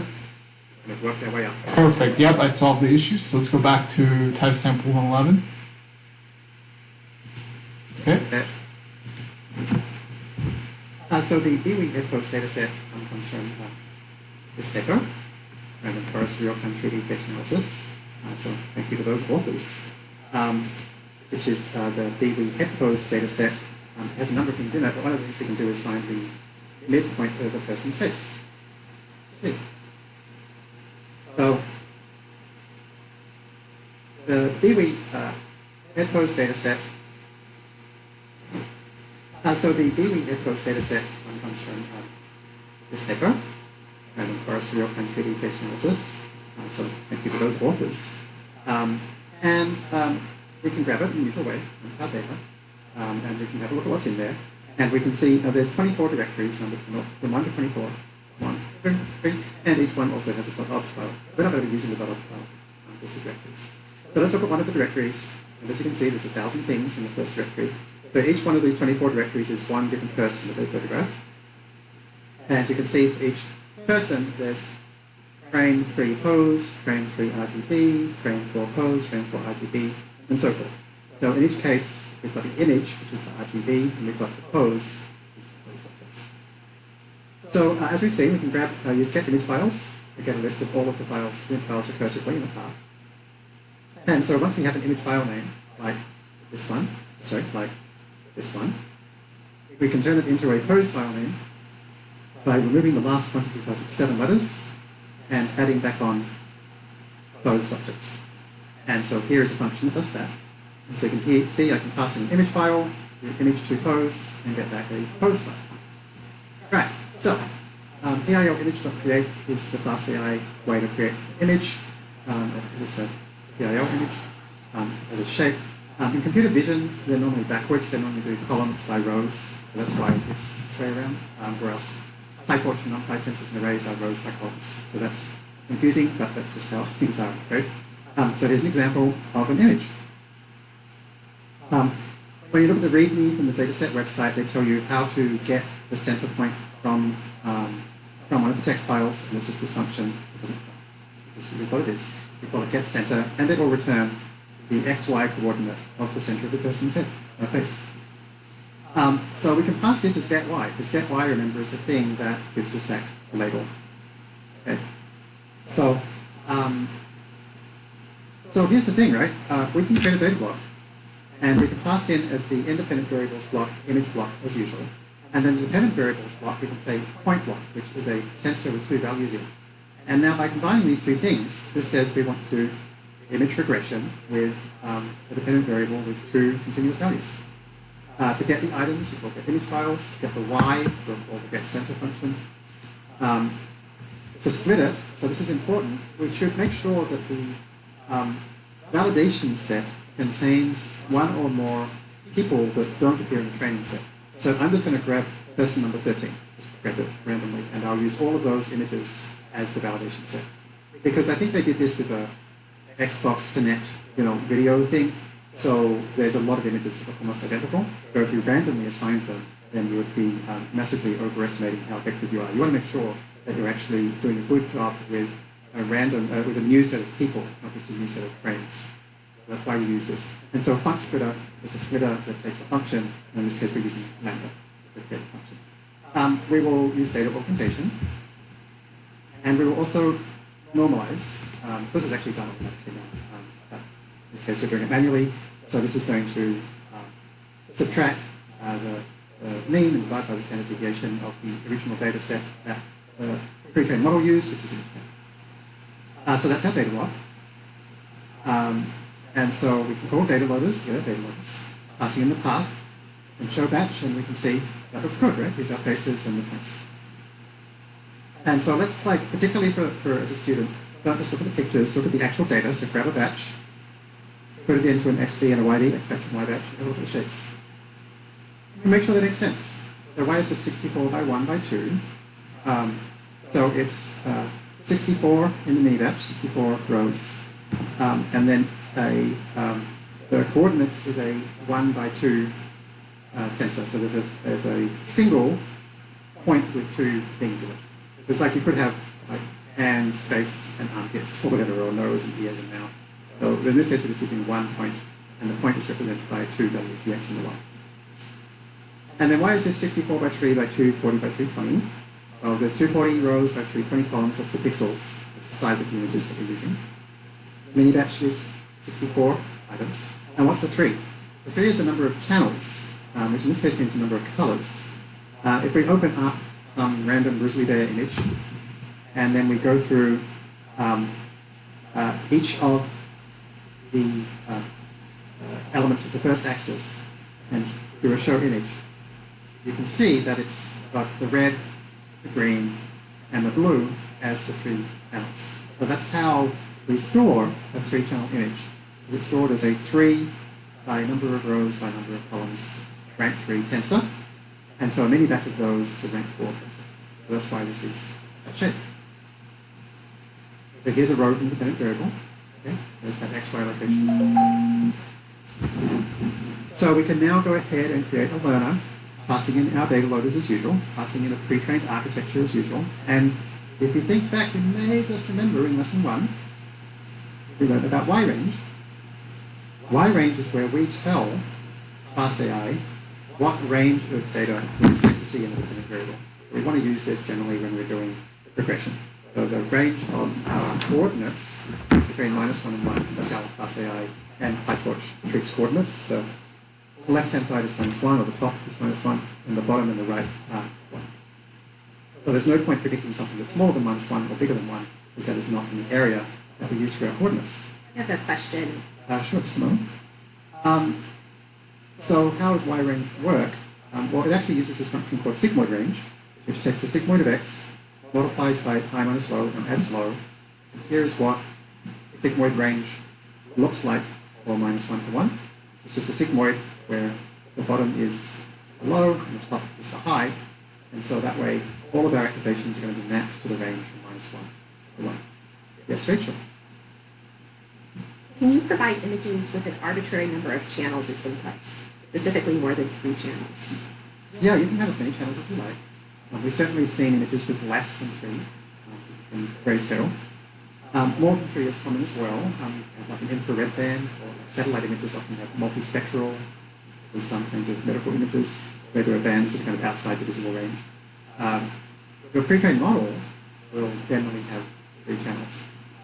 The FastAI does some tricks to use 3-channel pre-trained models for non-3-channel data. But that's the only trick to get. Other than that, it's just an axis that happens to have 4 things, or 3 things, or 1 thing instead of 3 things. There's nothing special.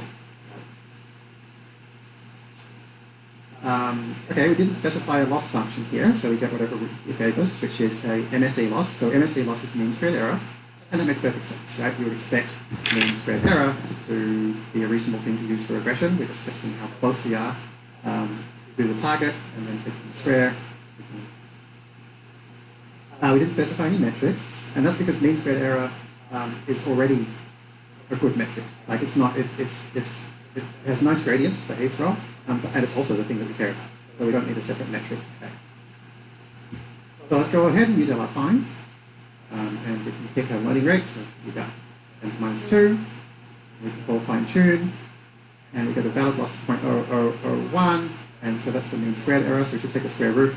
So on average, we're about 0.01 off in a coordinate space that goes between -1 and 1. So that sounds super accurate. We've got 3 and a bit minutes to run. So we can always call FastAI, and we always should, their results. See what our results look like. And as you can see, FastAI has automatically figured out how to display the combination of an image-independent variable and a point-dependent variable. On the left is the target, and on the right is the prediction. And as you can see, it is pretty close to perfect. One of the really interesting things here is we use fine-tune, even although, think about it, the thing we're fine-tuning, ImageNet, isn't even an image regression model. So we're actually fine-tuning an image classification model to become something totally different, an image regression model. Why does that work so well? Well, because an ImageNet classification model must have learned a lot about how images look, what things look like, and where pieces of them are. They kind of know how to figure out what breed of animal something is, even if it's partly obscured by a bush, or it's in the shade, or it's turned in different angles. These pre-trained image models are incredibly powerful computers, computing algorithms. So built into every ImageNet pre-trained model is all this capability that it had to learn for itself. So asking it to use that capability to figure out where something is, it's just actually not that hard for it. And so that's why we can actually fine-tune an ImageNet classification model to create something completely different, which is a point image regression model. But I find that incredibly cool, I gotta say. So again, look at the further research after you've done the questionnaire, and particularly if you haven't used data frames before, please play with them, because we're going to be using them more and more. Good question. I'll just do the last one. And also go back and look at the bear classifier from Notebook 2, or whatever, hopefully you created some other classifier for your own data. Because remember we talked about how it would be better if the bear classifier could also recognize that there's no bear at all. Maybe there's both a grizzly bear and a black bear, or a grizzly bear and a teddy bear. So if you retrain it using multi-label classification, see what happens. See how well it works when there's no bears. And see whether it changes the accuracy of the single label model when you turn it into a multi-label model. So have a fiddle around and tell us on the forum what you find. Is there a tutorial showing how to use pre-trained models on 4-channel images? Also, how can you add a channel to a normal image? What's the last one? How do you add a channel to an image? I don't know what that means. I don't know. Like an image is an image. And add a channel to an image is what it is. I don't know if there's a tutorial. We can certainly make sure somebody on the forum has learned how to do it. It's super straightforward. It would be pretty much automatic.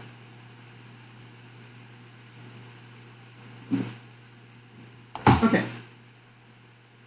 We're going to talk about collaborative filtering. What is collaborative filtering? Well, think about on Netflix or whatever. You might have watched a lot of movies that are sci-fi and have a lot of action and were made in the 70s. And Netflix might not know anything about the properties of movies you watch. You might just know that they're movies with titles and IDs. But what it could absolutely see without any manual work is find other people that watched the same movies that you watched. And it could see what other movies those people watched that you haven't. And it would probably find they were also real movies, and they're also science fiction and full of action and made in the 70s. So we can use an approach where we recommend things, even if we don't know anything about what those things are, as long as we know who else has used or recommended things that are similar, the same kind, many of the same things that you've liked or used. This doesn't necessarily mean users and products. In fact, in collaborative filtering, instead of saying products, we normally say items. And items could be links you click on, diagnoses for a patient, and so forth. So there's a key idea here, which is that in the underlying items, we're going to be using movies in this example, there are some features. They may not be labeled, but there's some underlying concept of features of those movies, like the fact that there's an action concept and a sci-fi concept and a 1970s concept. Now, you never actually told Netflix to like these kinds of movies, and maybe Netflix never actually added columns to their movies saying what movies are those types. But as long as, like, you know, in the real world, there's this concept of sci-fi, action, and movie age, and that those concepts are relevant for at least some people's movie watching decisions. As long as this is true, then we can actually uncover these, they're called latent factors, these things that kind of decide what kind of movies you want to watch. And they're latent because nobody necessarily ever wrote them down or labeled them or communicated them in any way. So let me show you what this looks like. So there's a great data set we can use called Movie Lens, which contains tens of millions of movie rankings. And so a movie ranking looks like this. It has a user number, a movie number, a rating, and a timestamp. So we don't know anything about who user number 196 is. I don't know if that is Rachel or Sylvain or somebody else. I don't know what movie number 342 is. I don't know if it's Casablanca or Lord of the Rings or The Mask. And then rating is a number between, I think it's 1 and 5. Sure. In traditional machine learning, we perform cross-validations and k-fold training to check for variance and bias trade-off. Is this common in training deep learning models as well? So cross-validation is a technique where you don't just split your data set into one training set and one validation set, but you basically do it 5 or so times, like 5 training sets and 5 validation sets represent different overlapping subsets. And basically this used to be done a lot because people often used to have not enough data to get a good result. And so this way, rather than kind of having 20% would be that, we try and make it to be that 10%. Nowadays, it's less common that we have so little data that we need to worry about the complexity and extra time of lots of models. It's done on Kaggle a lot. Because on Kaggle, every little fraction of percent matters. But it's not a deep learning thing or a machine learning thing or whatever. It's just lots of data or not very much data thing. And do you care about the last decimal place of it or not? It's not something we're going to talk about, certainly in this part of the course, if ever, because it's not something that comes up in practice that often as being that important. There are 2 more questions. What would be some good applications of collaborative filtering outside of recommender systems? Well, I mean, depends how you define recommender system. If you're trying to figure out what kind of other diagnoses might be applicable to a patient, I guess it's kind of a recommender system. Or you're trying to figure out where somebody is going to click next, or whatever, it's kind of a recommender system. But, really conceptually, it's anything where you're trying to learn from past behavior, where that behavior is kind of like a thing happened to them. What is an approach to training using video streams, i.e. from drone footage instead of images? Would you need to break up the footage into image frame? In practice, quite often you would, because images just tend to be pretty. Sorry, videos tend to be pretty. There's a lot of... So, I mean, theoretically, the time could be the 4th channel. Yeah, or a 5th channel. So channel. If it's a full-color movie, you can absolutely have, well, I guess 4th, because you can have, it would be a rank 5, 10 setting, batch, by time, by color, by row, by color. But often that's too computationally and too memory intensive. So sometimes people just look at one frame at a time. Sometimes people use a few frames around kind of the key frame, like 3 or 5 frames at a time. And sometimes people use something called a recurrent neural network, which we'll be seeing in the next group or two, because of sequence data. There's all kinds of tricks you can do to train your own work. Conceptually, though, there's no reason you can't just add an additional axis to your tensors and make them work. It's just a practical issue around time and... And someone else noted that it's pretty fitting that you mentioned the movie The Mask. Yes, that's not an accident. Because I've got masks on the brain. I'm not sure if we're allowed to like that movie anymore, though. I kind of like it when it came out. I don't think nowadays it's wild. Okay, so second one. So we can untitled data for ML100K. So ML100K is a small subset. It's a full set.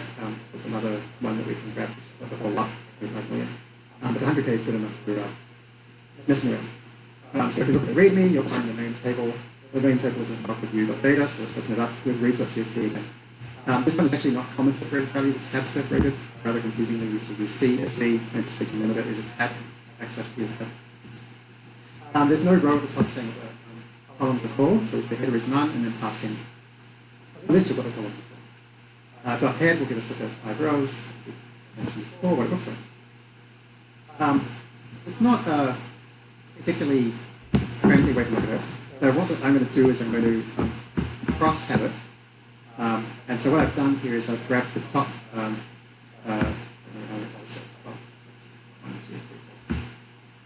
15 or 20 movies based on the most popular movies and the top bunch of users who watch the most movies. And so I basically kind of reoriented this so for each user I have all the movies they've watched and the rating they gave them. So empty spots represent users that have not seen that movie. So this is just another way of looking at this same data. So basically what we want to do is guess what movies we should tell people they might want to watch. And so it's basically filling in these gaps to tell user 212, do you think they might like movie 49, 79, or 99 best to watch next? So let's assume that we actually had columns for every movie that represented, say, how much sci-fi they are, how much action they are, and how old they are. Maybe they're between -1 and 1. And so like the Last Skywalker is very sci-fi, fairly action, and definitely not old. And then we could do the same thing for users. So we could say user 1 really likes sci-fi, quite likes action, and really doesn't like old. And so now if you multiply those together, and remember in PyTorch and NumPy, we have element-wise calculations. This is going to multiply each corresponding item. It's not matrix multiplication. You're a mathematician, but go there. This is element-wise multiplication. If you want matrix multiplication, then that's it. So if we multiply each element together with the equivalent element in the other one, and then sum them up, that's going to give us a number which will basically tell us how much do these two correspond. Because remember, two negatives multiplied together get a positive. So user 1 likes exactly the kind of stuff that the Last Skywalker has in it, and so we get 2.1. Multiplying things together element-wise and adding them up is called the dot product. And we use it a lot, and it's the basis of matrix, say multiplication, matrix multiplication. I'm going to take a quick break just because my focus is really, I'm having trouble paying attention, and I found an article on Eddie Van Halen guitar techniques. So I might as well just stop and take a break and then come back and finish instead of just constantly getting distracted and not taking in any of the information here. So I'll be back shortly. Alright, so I am back. I'm not sure what happened to my camera. I know that my audio is worse, so I'm going to try unplugging the camera and plugging it back in. Okay, so now I have the camera plugged back in, but I think my audio is going to be a lot worse. Unfortunately, I'm not sure what happened to the camera. Maybe I can... Nope, so it is selected to use the webcam, but you can see similar as before, my image stopped recording new data. What if I do a video capture device, and then... Yeah, so unfortunately it stopped taking a new images, but let's try to get the video done. That'll be the end of part 1. Part 2 will be the questions and maybe even the see-alsos. But right now we've only got a little bit left to go for part 1, so let's finish that. So you know what a dot product is this. So Casablanca is not all sci-fi, not much action, and is certainly old. So if we do user 1 times Casablanca, we get a negative number. So we might think, okay, user 1 won't like this one. The problem is, we don't know what the label factors are, and even if we did, we don't know how to label a particular user or a particular movie with them. So we have to learn them. How do we learn them? we can actually look at a spreadsheet. So I've got a spreadsheet version. So we have a spreadsheet version, which is basically, what I did was I popped this table into Excel, and then I randomly created a, this count is 1, 2, 3, 4, 5, 6, I randomly created a 15 by 5 table here, these are just random numbers. And I randomly created a 5 by 15 table here. And I basically said, okay, well, let's just pretend, let's just assume that every movie and every user has 5 latent factors. I don't know what they are. And let's then do a matrix multiply of this set of factors by this set of factors. And a matrix multiply of a row by a column is identical to a dot product of two vectors. So that's why this is matrix multiply. So this is just what this first cell did. So they've then copied it to the whole thing. So all these numbers there are being calculated from the row latent factors dot product with or matrix multiply with the column latent factors. So in other words, I'm doing exactly this calculation, but I'm doing them with random numbers. And so that gives us a whole bunch of values, right? And then what I could do is I could calculate a loss by comparing every one of these numbers here to every one of these numbers here, and then I could do mean squared error. And then I could use stochastic gradient descent to find the best set of numbers in each of these two locations. And that is what collaborative filtering is. So that's actually all we need.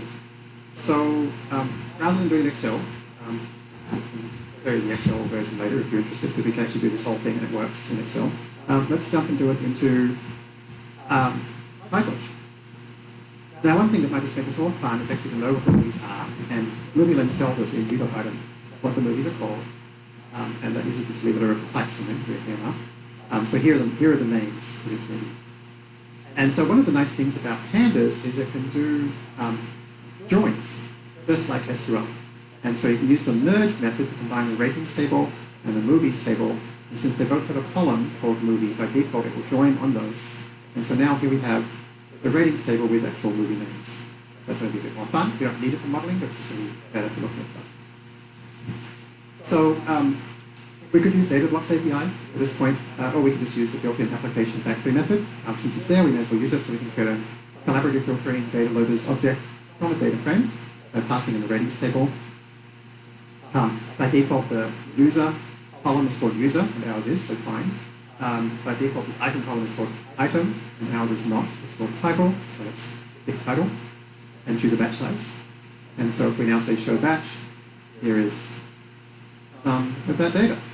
And the rating is called rating by default, so that we're trying to. But here's some data. So we need to now create our, let's assume we're going to use that 5 numbers of factors. So the number of users is however many classes there are per user, and the number of movies is however many classes there are per title. And so these are,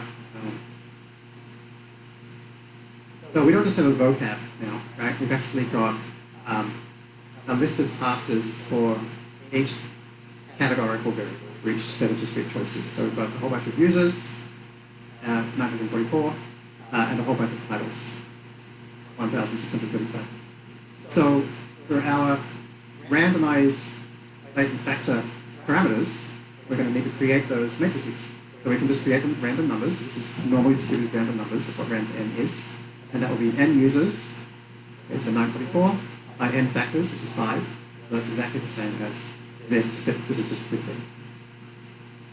So let's do exactly the same thing for movies. Random numbers and movies by 5.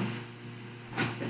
And so to calculate the result for some movie and some user, we have to look up the index of the movie in our movie latent factors, the index of the user in our user latent factors, and then do a cross product. So in other words, we would say like, oh, okay, so for this particular combination, we would have to look up that numbered user over here and that numbered movie over here to get the two appropriate sets of latent factors. This is a problem because lookup in an index is not a linear model. Like remember, our deep learning models really only know how to just multiply matrices together and do simple element-wise nonlinearities like remove. There isn't a thing called lookup in an index.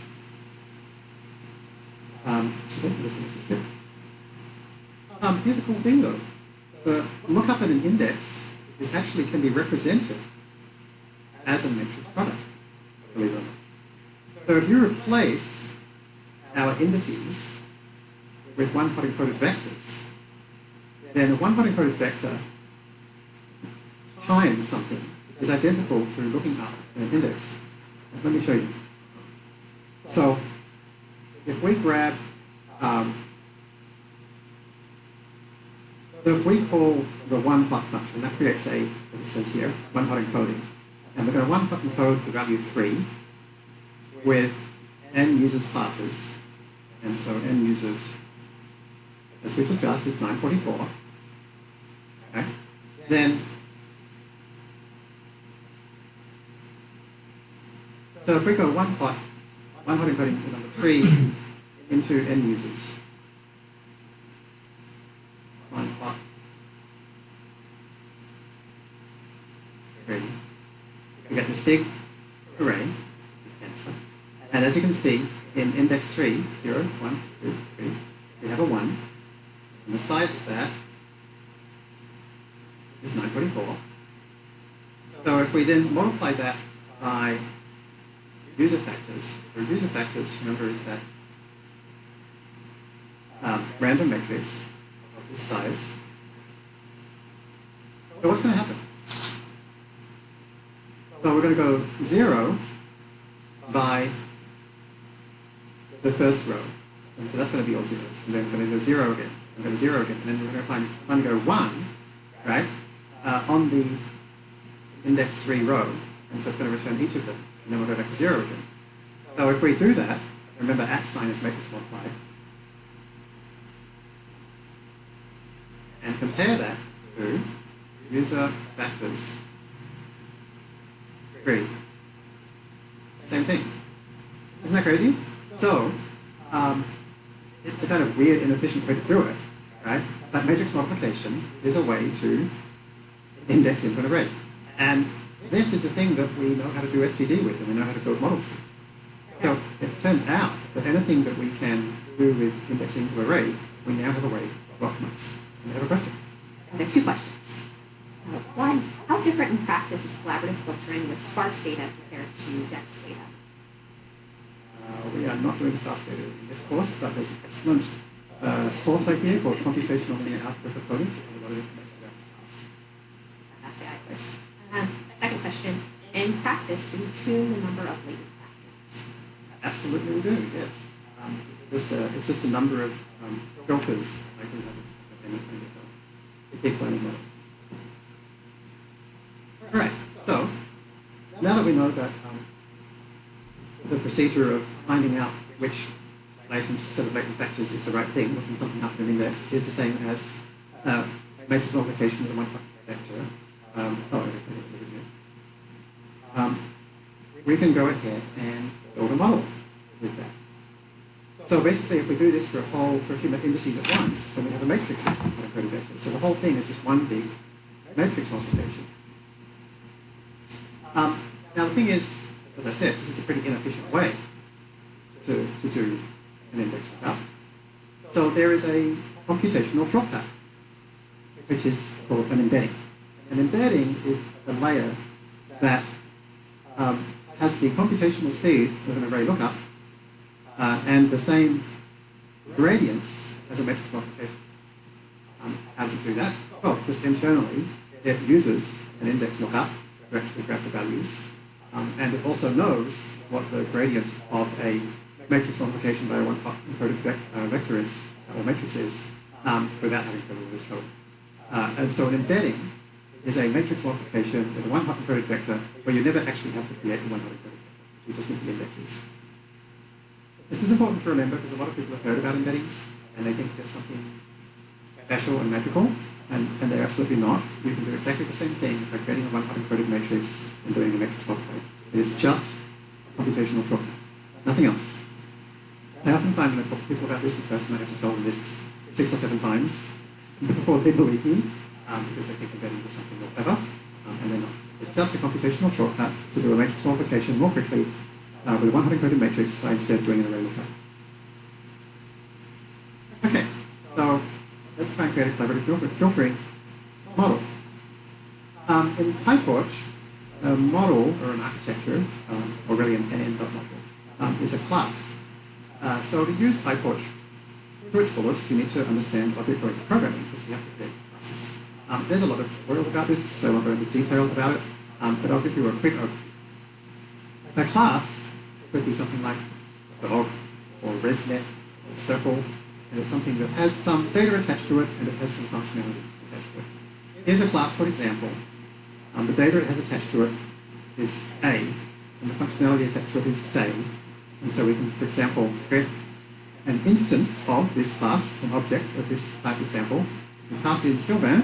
So Sylvain will now be in ex.a, and we can then say ex.say, and it will say, passing in nice to meet you, so ex, and so it'll say, hello, Dr. A, so that's Sylvain, nice to meet you. There it is. Okay. So in Python, the way you create a class is to say class and its name. Then to say what is passed to it when you create that object, it's a special method called dunder_init. As we briefly mentioned before, in Python there are all kinds of special method names for that special behavior.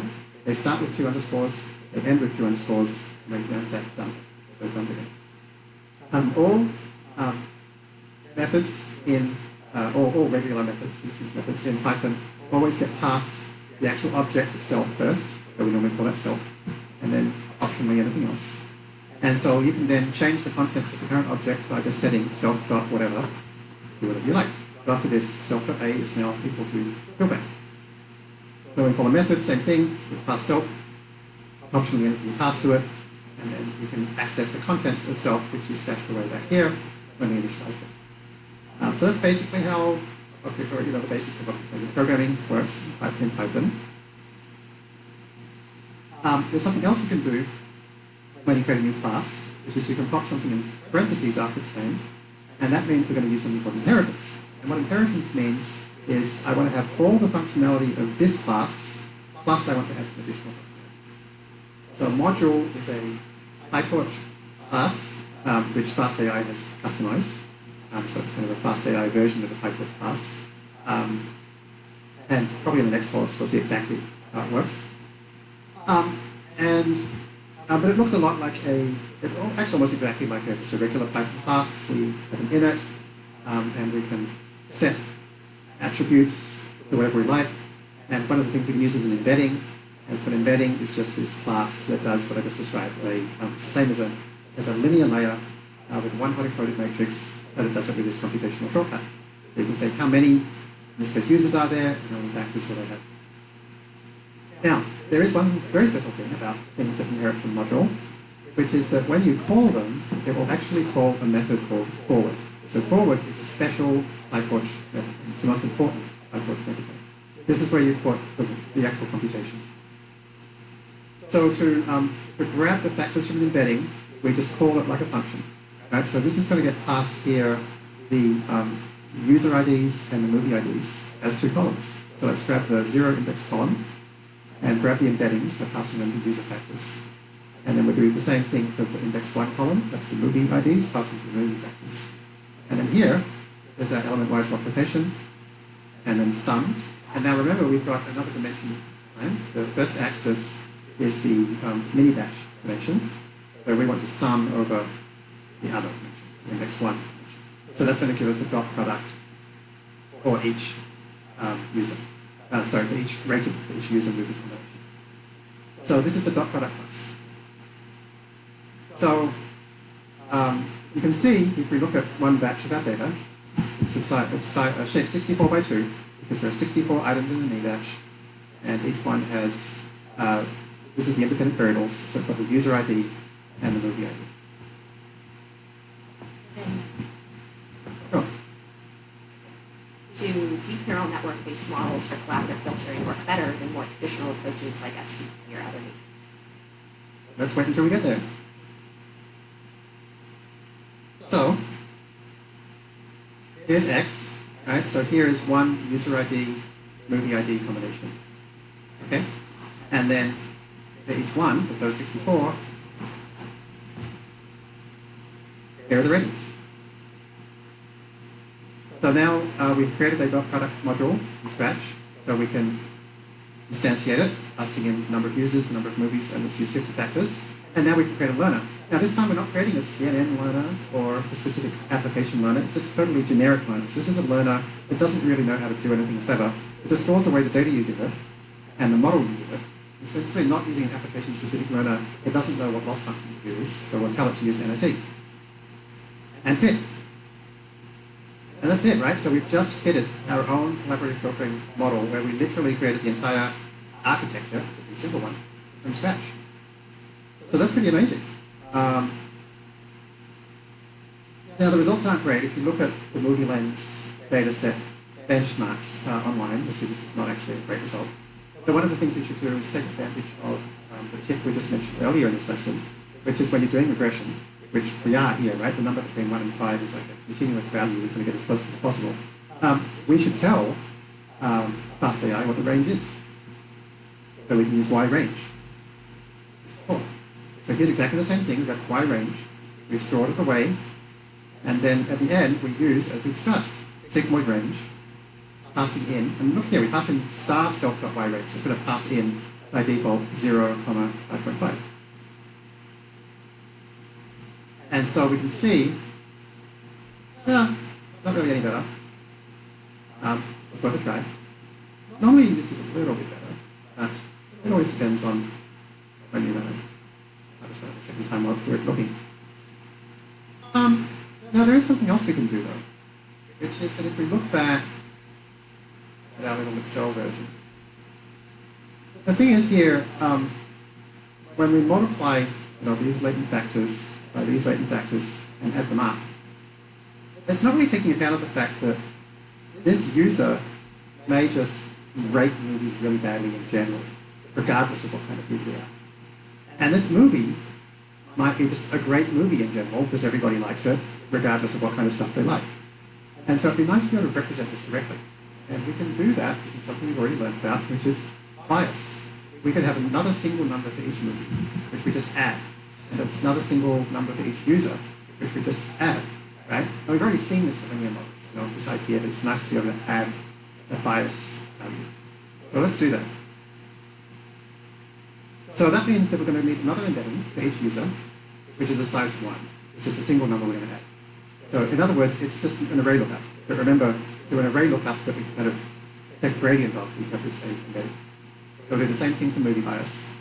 And so then all of this is identical as before, and we just add this one extra line, which is to add the user and movie bias values. And so let's train that, see how it goes.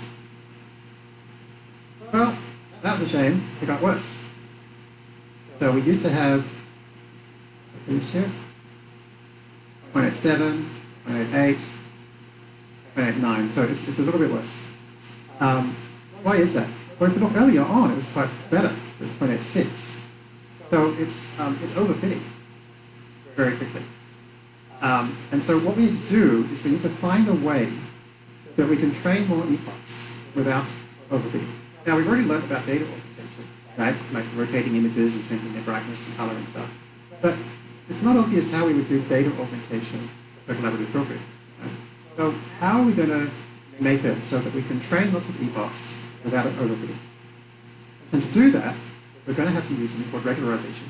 And regularization is a set of techniques which basically allow us to use models with lots of parameters and train them for a long period of time, but penalize them effectively for overfitting. Or in some way cause them to try to stop overfitting. And so that is what we will look at next week. Okay, well thanks everybody.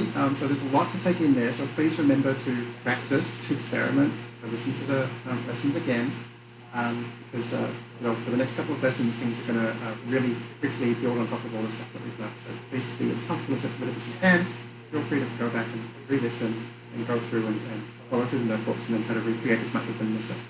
Thanks everybody, and I will see you next week. I'll see you in the next lesson whenever you watch it. Alright, so that was the longest 2 hours of my life. Not a really deep concepts. Really not much hands-on. Really not much kind of nothing really that interesting. All really related to the technical dirty details. Requiring higher than high school level math, matrices multiplication is higher. If you go learn it on Khan Academy, as they suggested, it won't be in the high school math category. So further evidence that the myth that high school math is not sufficient to learn AI is actually true.